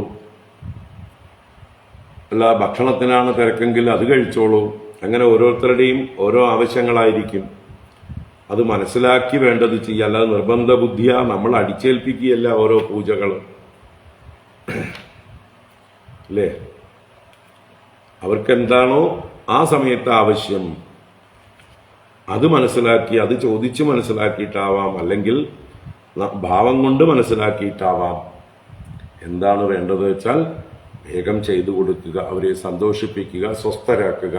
അവരുടെ മനസ്സ് ശാന്തമായാലാണ് പിന്നീട് കുശല പ്രശ്നങ്ങളൊക്കെ ചോദിക്കേണ്ടത്. കാര്യങ്ങളൊക്കെ എന്താ വന്നതാവോ, എന്താണ് ഞങ്ങൾ ചെയ്തു തരേണ്ടത്, എന്തൊക്കെയാണ് പ്രശ്നങ്ങൾ, ഇങ്ങനെ ആ കാര്യങ്ങളൊക്കെ സംസാരിക്കുന്നത് വന്ന ആളെ സ്വസ്ഥനാക്കിയതിന് ശേഷം. അപ്പം അതിനാണ് ആദ്യമേ ആസനത്തിൽ ഇരുത്തുന്നതും കാല് കഴുകുന്നതും മധുരവെള്ളം കൊടുക്കുന്നതും പിന്നെ മറ്റ് നിവേദ്യാദികളൊക്കെ സമർപ്പിക്കും. ഇതാണ് പൃഷ്ട്വാദ സ്വാഗതം തസ്മൈ നിവേദ്യ ചവരാസനം പ്രക്ഷാള്യ വിധിവത് പാദൗ മധുപർക്കാർഹണം ആഹരത്. ഇപ്പൊ മധുരമുള്ള വെള്ളം അദ്ദേഹത്തെ കൊണ്ട് കുടിപ്പിച്ചു. നിവേദ്യ ഗാം ചാതിദയേ സംവാഹ്യ ശ്രാന്തമാതൃതഃ അന്നം ബഹുഗുണം മേധ്യം ശ്രദ്ധയോപാഹരദ്വിഭുഃ. നിവേദ്യ ഗാം ചാതിദയേ സംവാഹ്യ ശ്രാന്തമാതൃതഃ അന്നം ബഹുഗുണം മേധ്യം ശ്രദ്ധയോപാഹരദ്വിഭുഃ. അതിഥയെ ഗാം ച നിവേദ്യ, വന്നു ചേർന്ന അതിഥിക്കായിക്കൊണ്ട് ഗാം, ഗാം എന്നാൽ ഗോവിനെ, പശുവിനെ, നിവേദ്യ സമർപ്പിച്ചിട്ട്. അത് മര്യാദകളായിരുന്നു പണ്ടുകാലത്ത്. ഗൃഹത്തിലേക്ക് ആരെങ്കിലും അതിഥികൾ വന്നാൽ ഒരു നല്ല പശുവിനെ, നല്ലോണം പാലുള്ള പശുവിനെ, സ്വഭാവം എല്ലാവരുമായി ഇണങ്ങുന്നതായിട്ടുള്ള പശുവിനെ അതിഥിക്കായിക്കൊണ്ട് സമർപ്പിക്കണം. ആ പശുവിന്റെ പാല് ആ അതിഥി പോകുന്നത് വരെ അദ്ദേഹത്തിനുള്ളതാണ്. ഇനി അഥവാ അദ്ദേഹം പോകുമ്പോൾ ആ പശുവിനെയും കൊണ്ടുപോവുകയാണെങ്കിൽ അതും സമ്മതമായിരുന്നു, സന്തോഷമായിരുന്നു. അതായിരുന്നു പണ്ടത്തെ സംസ്കാരം. അപ്പോൾ അതിഥി വന്നാൽ അതിഥിക്ക് വേണ്ടി ഒരു പശുവിനെ മാറ്റി നിർത്തുക, അദ്ദേഹത്തിന് സമ്മാനിക്കുക. അതാണ് ഗാം അതിഥയെ നിവേദ്യ, നിവേദിച്ചിട്ട്. സംവാഹ്യ ശ്രാന്തം ആദൃതഃ, ബലരാമസ്വാമിയാണ് അദ്ദേഹത്തെ ശ്രാന്തം, ശ്രാന്തം എന്ന് പറഞ്ഞാൽ ശ്രമം ബാധിച്ചവൻ, യാത്രാക്ഷീണമുള്ളവൻ. ആ യാത്രാക്ഷീണമുള്ളവനായ അക്രൂരനെ ആദൃത, ആദരവോടുകൂടിയവനായിട്ട് സംവാഹ്യ. സംവാഹ്യ എന്ന് പറഞ്ഞാല് കാല് തലോടിക്കൊടുക്കുക, കാല് മടിയിലെടുത്ത് വെച്ച് വേണമെങ്കിൽ തലോടിക്കൊടുക്കാം. അതാണ് സംവാഹനം. അപ്പോ ആ സംവാഹനം ചെയ്തിട്ട്, അഥവാ കാല് ശുശ്രൂഷ ചെയ്തിട്ട്, പാദം തലോടിക്കൊടുത്തിട്ട്, ബഹുഗുണം മേദ്യം അന്നം ശ്രദ്ധയാ ഉപാഹരത് വിഭുഃ. ബഹുഗുണം, പല ഗുണങ്ങളുള്ള, പല സ്വാദുള്ളതായിട്ടുള്ള, സാത്വികമായിട്ടുള്ള അന്നം. മേദ്യം എന്ന് പറഞ്ഞാൽ സാത്വികം എന്നുള്ള അർത്ഥം. പൂജയ്ക്ക് അർഹമായതിനെയാണ് മേദ്യം എന്ന് പറയുക, പരിശുദ്ധം എന്നർത്ഥം. അപ്പോൾ അതിഥിക്ക് കൊടുക്കുന്നത് പൂജാർഹമായിട്ടുള്ളതായിരിക്കണം. എല്ലാവരും കഴിച്ചതിന്റെ എച്ചിലല്ല അതിഥിക്ക് കൊടുക്കുക. അതിഥി നല്ലൊരു അതിഥിയാണ് ഗൃഹത്തിൽ വന്നിരിക്കുന്നതെങ്കിൽ അദ്ദേഹത്തിനെ ആദ്യം കൂട്ടിയിട്ട് ബാക്കിയുള്ളവർ കഴിക്കാൻ പാടുള്ളൂ. അല്ലാതെ എല്ലാവരും കഴിച്ചിട്ട് ബാക്കി ഇതാ അവിടെ ഇവിടെ പറ്റിപ്പിടിച്ചതൊക്കെ ഉണ്ട്. ഈ എന്താ പറയുക, കഴിക്കുന്നവർക്ക് ഒരു വകതിരിവില്ലാതെ കഴിച്ചിട്ടും ഉണ്ടാവും, അല്ലേ? എച്ചിലും പറ്റുമൊന്നും ഇല്ലാത്ത രീതിയിൽ ഇടത് കൈ കൊണ്ടും വലത് കൈ കൊണ്ടും, കഴിച്ച കൈ കൊണ്ടും കഴിക്കാത്ത കൈ കൊണ്ടും മൂക്ക് തോണ്ടിയ കൈ കൊണ്ടും ഒക്കെ വാരിയെടുത്തിട്ടൊക്കെ ഉണ്ടാവും. അതുപോലെ ഈ വിളമ്പുന്നതായിട്ടുള്ള കയ്യിലെ സ്പൂണ് മുതലായതൊക്കെ അങ്ങോട്ടും ഇങ്ങോട്ടും മുട്ടിച്ചിട്ടും ഒക്കെ ആയിട്ട് കഴിക്കുന്നവരുണ്ടാവും.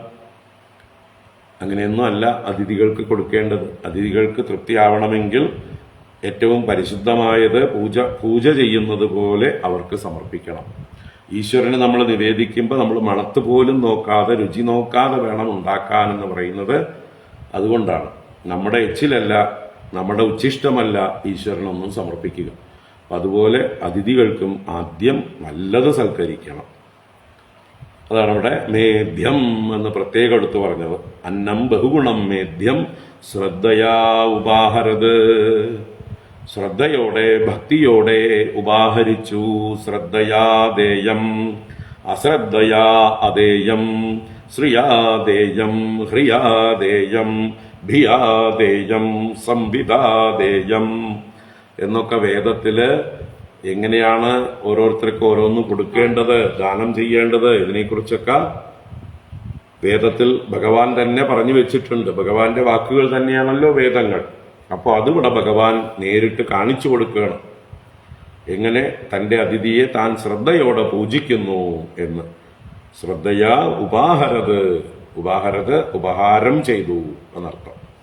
ആരാ? വിഭുഹു. ഭഗവാൻ വിഭുവാണ്, സർവശക്തനും സർവജ്ഞനുമാണ്, സർവവ്യാപിയുമാണ്. അങ്ങനെയുള്ള ആ ഭഗവാൻ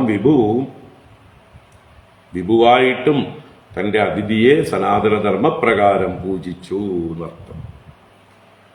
തസ്മൈ ഭുക്തവതേ പ്രീത്യ രാമഃ പരമധർമ്മവിത് മുഖവാസൈർഗന്ധമാല്യൈഃ പരാം പ്രീതിം വ്യധാത് പുനഃ.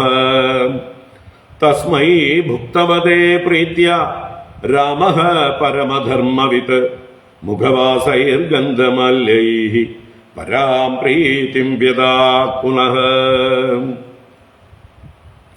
പരമധർമ്മവിത് രാമഃ, ആ എല്ലാ ധർമ്മങ്ങളും അറിയുന്നവനായ ബലരാമസ്വാമി എന്തു ചെയ്തു? പ്രീത്യ, വളരെ പ്രേമപൂർവം, ഭുക്തവതേ തസ്മൈ, ഭുക്തവാനായ അദ്ദേഹത്തിനായിക്കൊണ്ട്. അപ്പൊ ഭക്ഷണമൊക്കെ കഴിച്ചു കഴിഞ്ഞാൽ പിന്നെ കൊടുക്കേണ്ടതാണെന്ത്? താമ്പൂലം. അതാണ് മുഖവാസൈ. മുഖവാസം എന്ന് പറഞ്ഞു. മുഖവാസം എന്ന് പറഞ്ഞാല് മൗത്ത് ഫ്രഷ്നർ അല്ലേ? പണ്ടത്തെ മൗത്ത് ഫ്രഷ്നറാണ് താമ്പൂലം. വെറ്റില, അടയ്ക്ക മുതലായിട്ടുള്ള താമ്പൂലങ്ങൾ ചുണ്ണാമ്പൊക്കെ തേച്ച് നല്ല സുഗന്ധദ്രവ്യങ്ങളൊക്കെ ഇട്ട് അല്ലേ, അങ്ങനെ താമ്പൂലം സമർപ്പിക്കുക. അതിനാണ് മുഖവാസം എന്ന് പറഞ്ഞത്. അപ്പോ ഭുക്തവതേ തസ്മൈ മുഖവാസൈഹി ഗന്ധമാല്യൈഹി, ഗന്ധം, മാല്യം, ചന്ദനാദി ഗന്ധങ്ങളും മാലകളും ഒക്കെ അദ്ദേഹത്തിന് ചാർത്തി. എന്നിട്ട് പുനഃ പരാം പ്രീതിം വ്യദാത്, വീണ്ടും അദ്ദേഹത്തിന്റെ ഉള്ളില് പരമമായ സന്തോഷത്തെ, പ്രേമത്തെ വർദ്ധിപ്പിച്ചു. അക്രൂരന്റെ ഉള്ളില് സന്തോഷം വർദ്ധിപ്പിക്കുകയാണ്. എങ്ങനെയൊക്കെ അദ്ദേഹത്തെ പ്രീതിപ്പെടുത്താം എന്നാണ് ബലരാമസ്വാമിയും ശ്രീകൃഷ്ണ ഭഗവാനും കൂടി മത്സരിച്ച് ചെയ്യണം അല്ലേ? അതിഥിയെ, അതും ചെറിയച്ഛനാണെന്ന് അറിയാം, അദ്ദേഹത്തെ എങ്ങനെ ശുശ്രൂഷിക്കണം, അത് മത്സരിച്ച് ശുശ്രൂഷിക്കണം. രണ്ടാളും കൂടി കാണേണ്ട രംഗമാണ് അല്ലേ? നമ്മുടെ വീട്ടിലെ കുട്ടികൾക്കും ഇതുപോലെയുള്ള പാഠങ്ങളൊക്കെ നമ്മൾ പഠിപ്പിച്ചു കൊടുത്താൽ അവർ വീട്ടിൽ വരുന്നതായിട്ടുള്ള അതിഥികളെ, ബന്ധുക്കളെ, മുതിർന്നവരെയൊക്കെ അവരും ഇതുപോലെയൊക്കെ ഉത്സാഹത്തോടുകൂടെ സേവ ചെയ്യും എന്ന് പറയാം. നമ്മൾ കാണിച്ചു കൊടുക്കാത്ത, പഠിപ്പിച്ചു കൊടുക്കാത്ത കുഴപ്പമേ ഉള്ളൂ, നമ്മളെ ചെയ്യുന്നില്ല അല്ലേ? നമ്മൾ ഒരിക്കലും ആരെയും ചെയ്യുന്നത് അവർ കണ്ടിട്ടില്ല. എന്നിട്ട് ചിലപ്പോൾ എന്താ പറയുക, അവരോട് മാത്രം നിർബന്ധിച്ച് അങ്ങനെ ചെയ്യൂ ഇങ്ങനെ ചെയ്യൂ എന്നൊക്കെ പറഞ്ഞ് അവർ ചെയ്യും. അവർ കണ്ടിട്ടില്ല എങ്ങനെയാ ചെയ്യേണ്ടതെന്ന്. വീട്ടിലുള്ള മുതിർന്നവർ, അച്ഛനമ്മമാരൊക്കെ അവർ സ്വാഭാവികമായി സന്തോഷപൂർവ്വം ഇത് ചെയ്യുന്നത് കുട്ടികൾ കാണണം. അല്ലാതെ ഇത് ചെയ്യുന്നതൊരു നികൃഷ്ടമായിട്ടൊരു കർമ്മമാണ് എന്ന് ചെയ്യുന്ന അച്ഛനമ്മമാരുടെ മനസ്സിൽ തന്നെ ചിന്തയുണ്ടെങ്കിൽ വരുന്നവരുടെ കാലിൽ നമസ്കരിക്കുന്നതൊരു മോശം കാര്യമാണ്, വരുന്നവരുടെ കാല് കഴുകിക്കുന്നതൊരു മഹാമോശം കാര്യമാണ്. അവരുടെ അത് മുതിർന്നവരൊക്കെ, ഗുരുക്കന്മാരൊക്കെ ആണെങ്കിൽ അവരുടെ പാദതീർത്ഥം ശിരസിൽ ധരിക്കുന്നത് അത് വളരെ വഷളത്തരമാണ്, അന്ധവിശ്വാസമാണ് അല്ലേ? അവർക്ക് എന്താ പറയുക, ഇങ്ങനെയുള്ള പൂജാദികളൊക്കെ ചെയ്യുന്നത് മോശമാണ്. ഇങ്ങനെയൊക്കെയുള്ള ആ ഒരു കോംപ്ലക്സ് അച്ഛനമ്മമാർക്കുണ്ടെങ്കിൽ, അഥവാ ഈ അതിഥി വരുന്നതിന് മുമ്പേ തന്നെ അങ്ങനെയുള്ള അതൊക്കെ ചെയ്യാനുള്ള ഒരു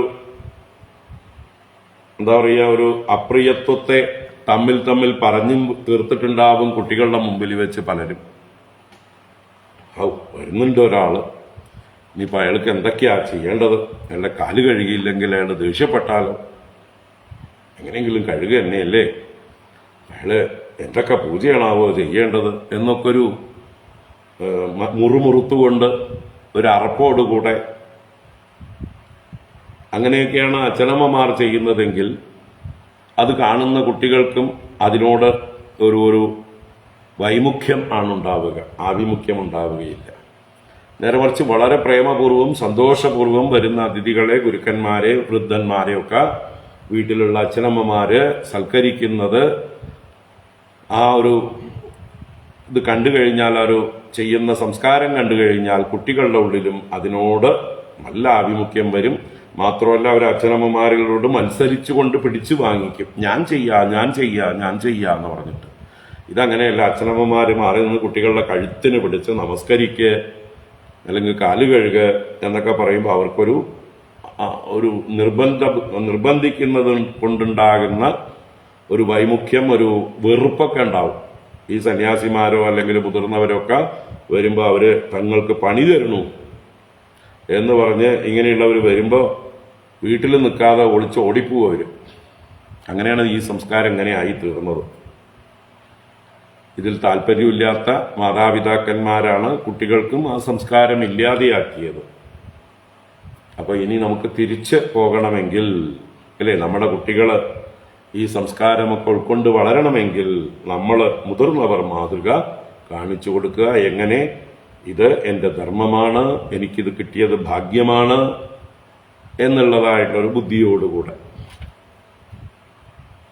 സന്തോഷപൂർവം ചെയ്യുക. അപ്പൊ കുട്ടികൾ മത്സരിച്ച് അത് അനുഷ്ഠിക്കാൻ വരും.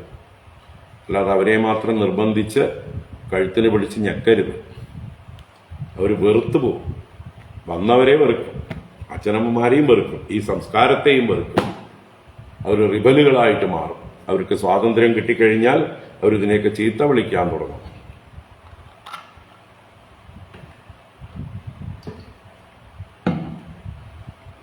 അതുകൊണ്ട് അച്ഛനമ്മമാരാണ് ഏറ്റവും നല്ല മാതൃകകൾ.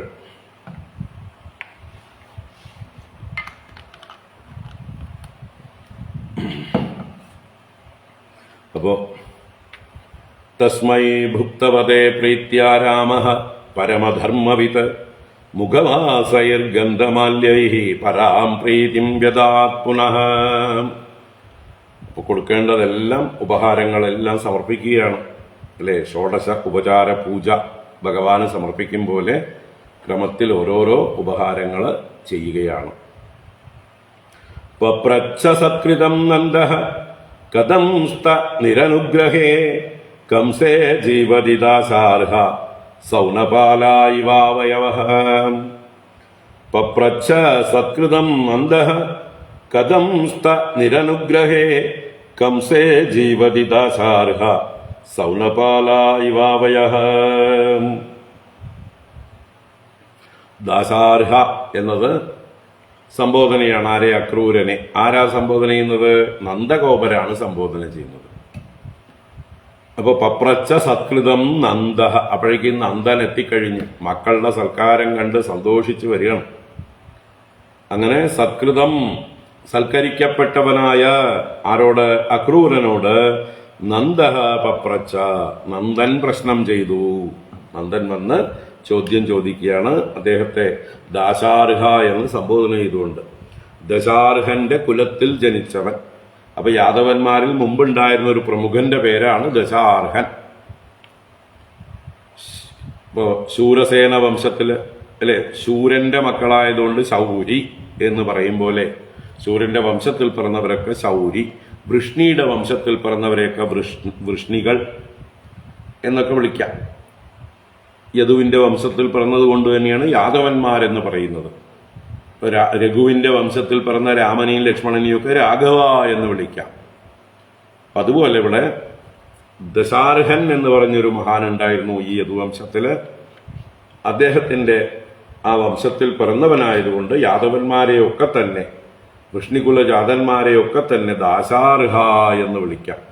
വസുദേവരെ ദാശാർഹ എന്ന് വിളിക്കാം. ഉഗ്രസേന രാജാവിനെ ദാശാർഹ എന്ന് വിളിക്കാം. ഇവിടെ അല്ല എന്താ, ശൂരസേന രാജാവിനെ ദാശാർഹ എന്ന് വിളിക്കാം, അല്ലെങ്കിൽ ബലരാമനെയും ശ്രീകൃഷ്ണനെയും ദാശാർഹ എന്ന് വിളിക്കാം. കാരണം അവരൊക്കെ ആ വംശത്തിൽപ്പെട്ടവർ തന്നെയാണ്. അപ്പൊ എന്തായാലും ഹേ ദാശാർഹ, ദശാർഹന്റെ വംശത്തിൽ പിറന്ന ഹേ അക്രൂര, എന്താ കുശല പ്രശ്നം ചോദിക്കുന്നത്? നിരനുഗ്രഹേ കംസേ ജീവതി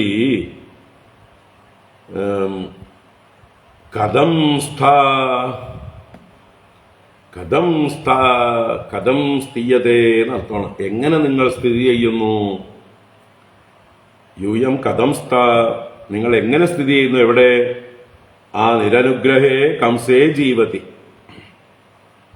നിരനുഗ്രഹശീലനായിരിക്കുന്ന കംസൻ ജീവിച്ചിരിക്കെ, ആരെയും അനുഗ്രഹിക്കാനുള്ള ബുദ്ധിയില്ലാത്ത സ്വാർത്ഥനായ, അല്ലേ? അനുഗ്രഹ ബുദ്ധി എന്നുള്ളത് ഒരു ബുദ്ധിയാണ്, എല്ലാവരുടെ ഉള്ളിലും ഉണ്ടാവേണ്ടതാണ്. എന്താ ഈ അനുഗ്രഹ ബുദ്ധി എന്ന് പറഞ്ഞാൽ? നമ്മളെക്കാൾ ഭാഗ്യം കുറഞ്ഞവർക്ക്, നമ്മളെക്കാൾ പ്രായം കുറഞ്ഞവർക്ക്, നമ്മളെക്കാൾ അറിവ് കുറഞ്ഞവർക്ക്, നമ്മളെക്കാൾ ധനം കുറഞ്ഞവർക്ക്, നമ്മളെക്കാൾ ശക്തി കുറഞ്ഞവർക്കൊക്കെ ഒന്ന് കൈ നീട്ടുക, ഒരു ഹെൽപ്പ്, അനുഗ്രഹിക്കുക, അവരെ ചേർത്ത് പിടിക്കുക. ഈ ചേർത്ത് പിടിക്കുന്ന ബുദ്ധിയാണ് അനുഗ്രഹ ബുദ്ധി.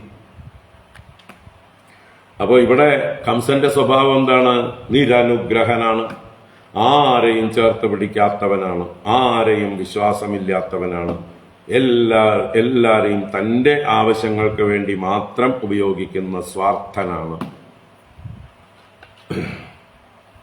തനിക്ക് തന്റെ പ്രാണൻ നഷ്ടപ്പെടരുത്, തനിക്ക് സുഖങ്ങൾ നഷ്ടപ്പെടരുത്, അതിനെ എല്ലാവരെയും ഉപയോഗിക്കും. എന്നാൽ ആരോടും തിരിച്ച് അങ്ങോട്ടൊരു അനുഗ്രഹ ബുദ്ധി ഇല്ല. തൻ്റെ കയ്യിലുള്ള സൗഭാഗ്യങ്ങൾ മറ്റുള്ളവർക്ക് പങ്കിട്ടു കൊടുക്കാം, പാവങ്ങൾ കഷ്ടപ്പെടുന്നവർ അവർക്ക് കൂടി ഒന്ന് നീട്ടിക്കൊടുക്കാം എന്നുള്ള ഒരു എക്സ്റ്റൻഷൻ ചെയ്യാനുള്ള, അല്ലെ, മനസ്സിന് ഒന്നുകൂടെ എക്സ്റ്റെൻഡ് ചെയ്യാനുള്ളതായിട്ടൊരു ഭാവം ഇല്ലാത്തവൻ.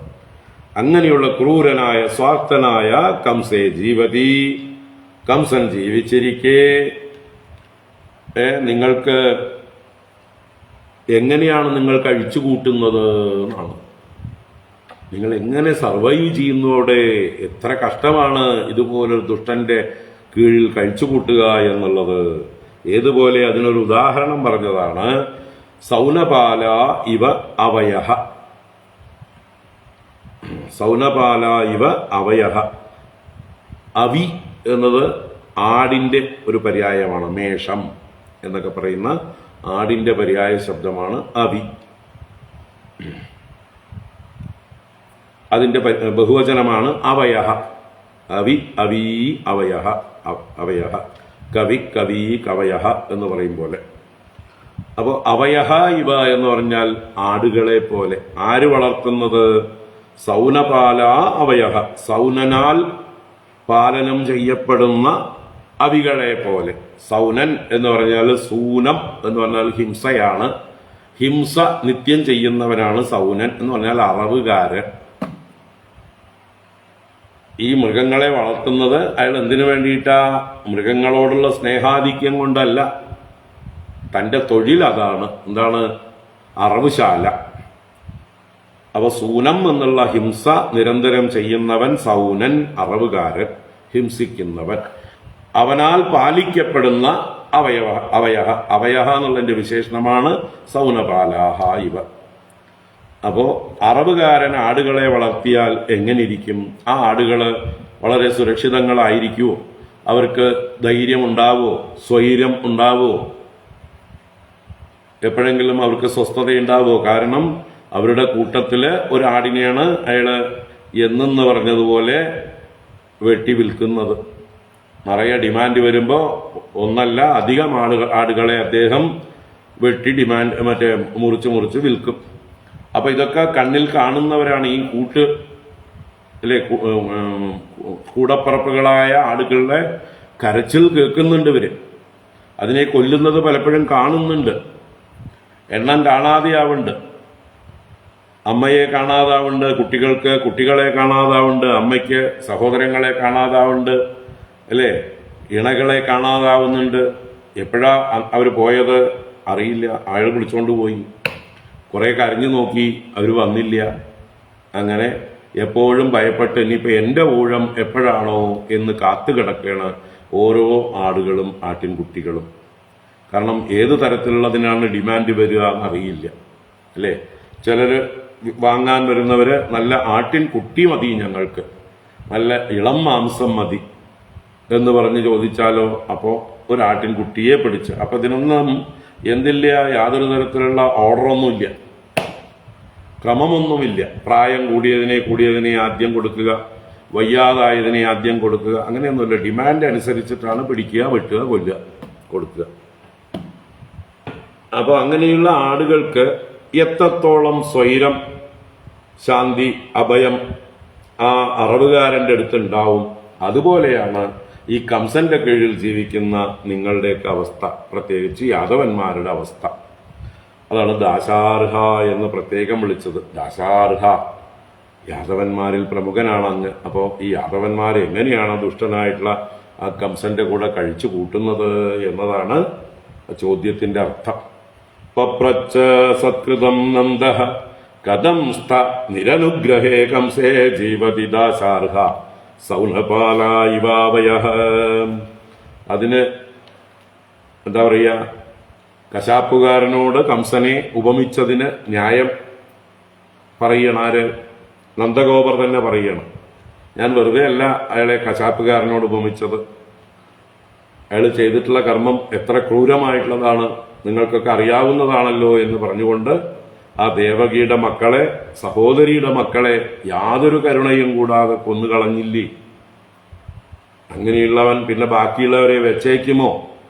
സ്വന്തം സഹോദരിയുടെ പിഞ്ചു കുഞ്ഞുങ്ങളെ കൊല്ലാൻ യാതൊരു മടിയുമില്ലാത്ത ക്രൂരഹൃദയനായിട്ടുള്ള ഈ കംസന് അത് സാധിച്ചുവെങ്കിൽ ബാക്കിയുള്ളവരുടെ കാര്യം പറയേണ്ടതുണ്ടോ എന്ന് എന്താ പറയുക, കൈമുതിക ന്യായം പോലെ പറയുകയാണ്. യോവതീത് സ്വസ്വസുസ്തോഗാൻ ക്രോശന്ത്യ അസുതൃപ്ഗലഃ കിം നുസ്വിത്തത് പ്രജാനാം വഹ കുശലം വിമൃശാമഹേ.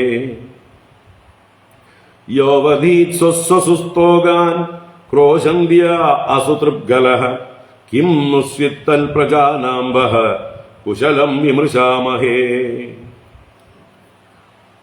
അപ്പൊ കംസനെ കുറിച്ച് പറയണം. അസുതൃപ്പ് ഖലഹ.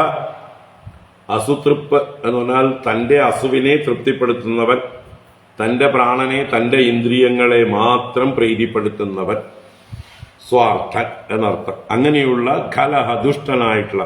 അപ്പൊ ദേഹാഭിമാനം വർദ്ധിച്ച്, സ്വന്തം സ്വാർത്ഥത വർദ്ധിച്ച്, സ്വന്തം ശരീരത്തെ മാത്രം സന്തോഷിപ്പിക്കുന്ന അങ്ങനെയുള്ള മൂഢന്മാര് ക്രൂരന്മാരായിരിക്കും. ഖലഹ, ദുഷ്ട. അങ്ങനെയുള്ള യഹ, ഏതൊരുവനാണോ ആ ദുഷ്ടനായ കംസന്റെ പേര് പറയുന്നില്ല. എന്തുകൊണ്ട്? പേര് പറയാൻ കൊള്ളില്ല. അപ്പൊ യഹ ക്രോശന്ത്യ സ്വസ്വസുഹു തോകാൻ അവധീത്. ക്രോശന്ത്യാഹ, ക്രോശിക്കുക എന്ന് പറഞ്ഞാൽ കരയുക, വാവിട്ട് നിലവിളിക്കുക. അപ്പൊ വാവിട്ട് നിലവിളിച്ച് അരുതേ അരുതേ, ഞാൻ അങ്ങയുടെ സഹോദരിയല്ലേ, ഇത് അങ്ങയുടെ മരുമക്കളല്ലേ എന്നെല്ലാം പറഞ്ഞ് കരഞ്ഞു നോക്കിയിട്ടുണ്ട് ദേവകി. അങ്ങനെ നിലവിളിച്ച് കരയുന്ന സ്വസ്വസുഹു, സ്വസ്വസു തന്റെ സഹോദരി, വേറെ ആരുടെയും സഹോദരിമാരല്ല, തന്റെ സ്വന്തം സഹോദരി. ആ സഹോദരിയുടെ തോകാൻ, തോകാൻ എന്ന് പറഞ്ഞാൽ കൊച്ചു ശിശുക്കൾ എന്നർത്ഥം. പ്രസവിച്ച അധികം ദിവസമായിട്ടില്ലാത്ത, അല്ലെങ്കിൽ പ്രസവിച്ച ഉടനെയുള്ള കൊച്ചു കുട്ടികളെ, അവശരായ കുട്ടികളെ അവധി വധിച്ചില്ലേ? അത്ര ദുഷ്ടനല്ലേ അയാള്? തത് പ്രജാനാം വഹ കുശലം കിം നുസിദ്ധി മൃശാമഹേ. തത് പ്രജാനാം വഹ കുശലം. അയാളുടെ പ്രജകളായിരിക്കുന്ന നിങ്ങളുടെ കുശലത്തെക്കുറിച്ച്, നിങ്ങളുടെ സൗഖ്യത്തെക്കുറിച്ച് കിം നുസിദ്ധി മൃശാമഹേ, എന്താ ഇപ്പൊ ചോദിക്കുക? എന്താ ഇപ്പൊ വിമർശനം ചെയ്യാന്ന് വെച്ചാൽ വിചാരം ചെയ്യാൻ നിങ്ങളോട് ചോദിച്ചിട്ട് എന്താ കാര്യം? ചോദിക്കാൻ തുടങ്ങിയാൽ നിങ്ങൾ ലിസ്റ്റ് എടുത്ത് വിളമ്പാൻ തുടങ്ങും. നിർത്താത്ത വലിയ എസ്സേകൾക്കുള്ള മാറ്റർ ഉണ്ട്, അല്ലേ? നമ്മുടെ കേരളത്തിലെ അവസ്ഥ, അല്ലേ? നമ്മുടെ കേരളത്തിൽ ഭരിക്കുന്നതായിട്ടുള്ള മഹാൻ എന്തൊക്കെയാ കാട്ടിക്കൂട്ടുന്നത്? പാവങ്ങൾക്ക് കൊടുക്കാനൊന്നുമില്ല അയാളുടെ. ആശാ വർക്കേഴ്സും അംഗൻവാടിക്കാരും അതുപോലെ എന്താ പറയുക, നിത്യം വല്ലതും കിട്ടിയിട്ട് ഉപജീവനം ചെയ്യുന്ന ആളുകളെയൊക്കെ ശ്വാസം മുട്ടിക്കുകയും അവരുടെ നിന്ന് കൂടുതൽ കൂടുതൽ ടാക്സ് എങ്ങനെയൊക്കെ പിരിച്ചെടുക്കാമെന്ന് ചിന്തിക്കുകയും ചെയ്യുകയും താനും തനിക്ക് വേണ്ടപ്പെട്ട കുറച്ച് ആൾക്കാർ അവർക്ക് എന്താ പറയുക ആവശ്യമില്ലാതെ PSC മെമ്പർമാരായിട്ട് ഉത്തരവുകൾ അവരുടെ നിന്നൊക്കെ കോടികൾ വാങ്ങിച്ചിട്ടാണ് ഓരോ PSC മെമ്പറെയും നിയമിക്കുന്നത്. അവരുടെ നിന്ന് ഒന്ന് രാഷ്ട്രീയം, അതിന്റെ പുറമെ ആ സ്ഥാനത്ത് വരുന്നത് അവർക്ക് കോടികൾ കൊടുത്തിട്ടാണ്. ഈ മന്ത്രിമാർക്ക്, നേതാക്കന്മാർക്ക്, അല്ലെങ്കിൽ ഈ ഭരണകർത്താക്കൾക്ക് കോടികൾ കൊടുത്തിട്ടാണ് കേരളത്തിൽ 21 PSC മെമ്പേഴ്സാണ് ഉള്ളത്.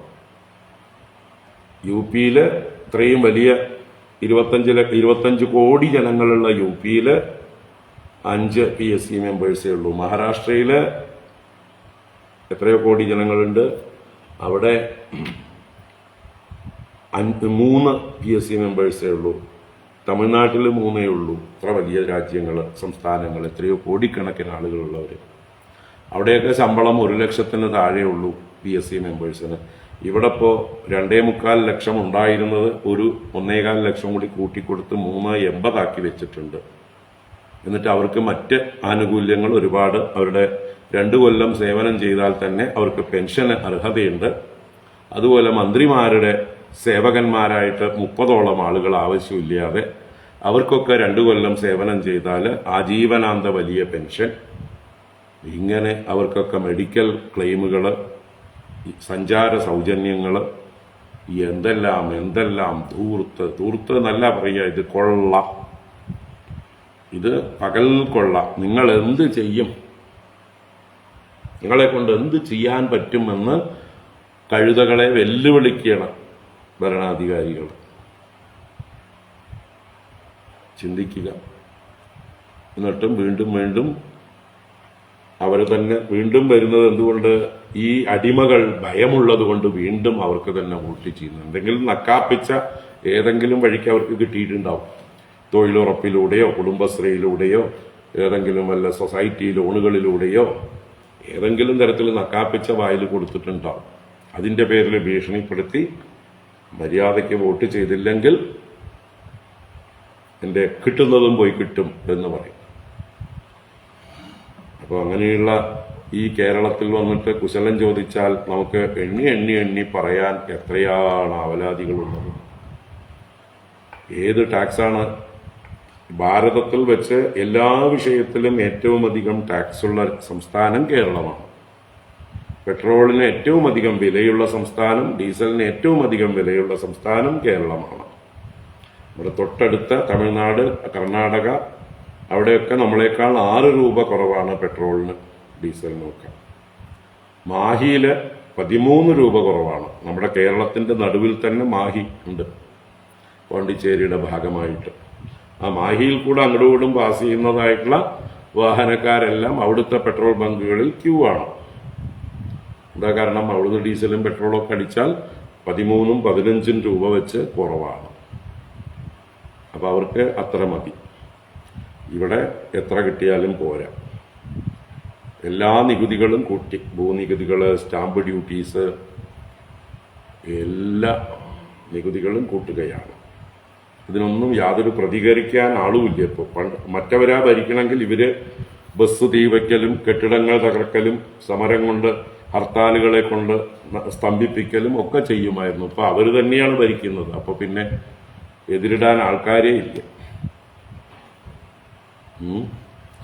ചിന്തിക്കുക. അപ്പോൾ കംസനേക്കാൾ ക്രൂരന്മാരായിട്ടുള്ള ആളുകൾ എല്ലാ കാലത്തും ഉണ്ട്, ഇവിടെ ഉണ്ട്. നമുക്ക് അനുഭവം ഉണ്ട് കേരളത്തിൽ. എന്തിനാ ഇപ്പൊ കുശലം ചോദിക്കണം, അല്ലേ? യോവതി സ്വസ്വസുസ്തോഗാൻ ക്രോശന്ത്യ അസുതൃപ്കലഹ കിം നുസ്വിത് തൽപ്രജാനാംബഹ കുശലം വിമൃശാമഹേ. എന്ത് ചോദിച്ചിട്ട് എന്ത് കാര്യം? ഇങ്ങനൊരു ദുഷ്ടന്റെ കീഴിൽ ശ്വാസം മുട്ടി കഴിയുന്ന ആടുകളെ പോലെ കഴിയുന്ന നിങ്ങളുടെ കാര്യം സുഖമാണോ എന്ന് അറക്കാൻ നിർത്തിയിരിക്കുന്ന ആടിനോട് ചോദിക്കുന്ന വല്ല നല്ല കാര്യമാണോ?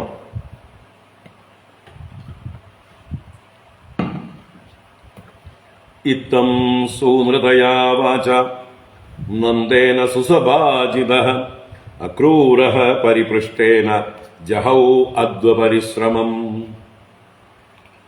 ഇത്തം സൂനൃതയാ വാച നന്ദേന സുസഭാജിതഃ അക്രൂരഃ പരിപൃഷ്ടേന ജഹൗ അദ്വപരിശ്രമം. ഇത്തം ഇപ്രകാരം പരിപൃഷ്ടേന നന്ദേന നന്നായി ചോദിക്കപ്പെട്ട നന്ദനാൽ സൂനൃതയാ വാച സുസഭാജിതഃ അക്രൂരഃ. സൂനൃതയാ വാച, സൂനൃത എന്ന് പറഞ്ഞാൽ നല്ല മൃദുവായത്, മധുരമുള്ളത് എന്നൊക്കെ അർത്ഥമാണ്. സൂനൃതയാ വാച, സൂനൃതാ വാണി. അതിഥികളോട് ഉപയോഗിക്കേണ്ട വാക്കുകളെ കുറിച്ചാണ് സൂനൃതാ വാണി എന്ന് പറയുന്നത്. എന്ന് വെച്ചാൽ മൃദുവായി സംസാരിക്കണം, വരുന്നവരോട് കയർത്ത് ഭയപ്പെടുത്തുന്ന രീതിയിൽ സംസാരിക്കരുത്. അപ്പൊ സൂനൃതയാ വാച സുസഭാജിതഃ അക്രൂരഃ, നന്നായി ബഹുമാനിക്കപ്പെട്ടവൻ, പൂജിക്കപ്പെട്ടവനായിട്ടുള്ള അക്രൂരൻ. അദ്വപരിശ്രമം ജഹൗ, അദ്ദേഹത്തിന് ഇവിടെ കിട്ടിയതായിട്ടുള്ള ആ സ്വീകരണം, ആദ്യം മക്കള് സൽക്കരിക്കുന്നു, ഇപ്പതാ അച്ഛനും വന്ന് സൽക്കരിക്കുന്നു.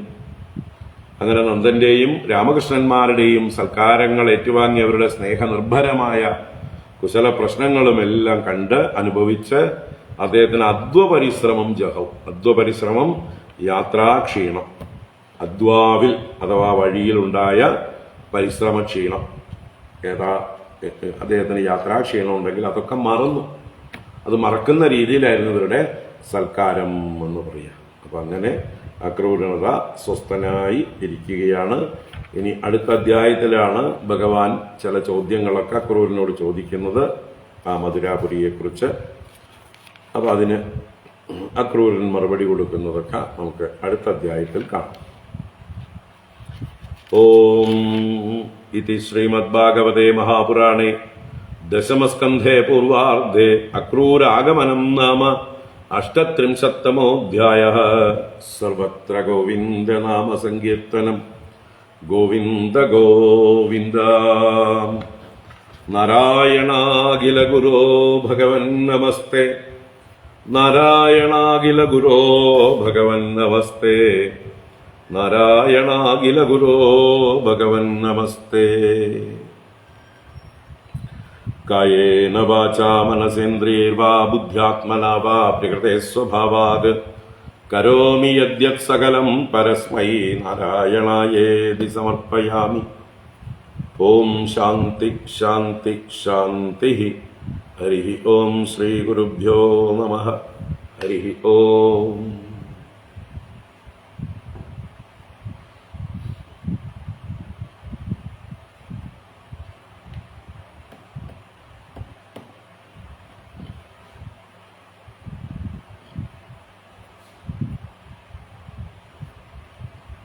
ഹരി ഓം. എല്ലാവർക്കും ശുഭരാത്രി, സുഖനിദ്ര.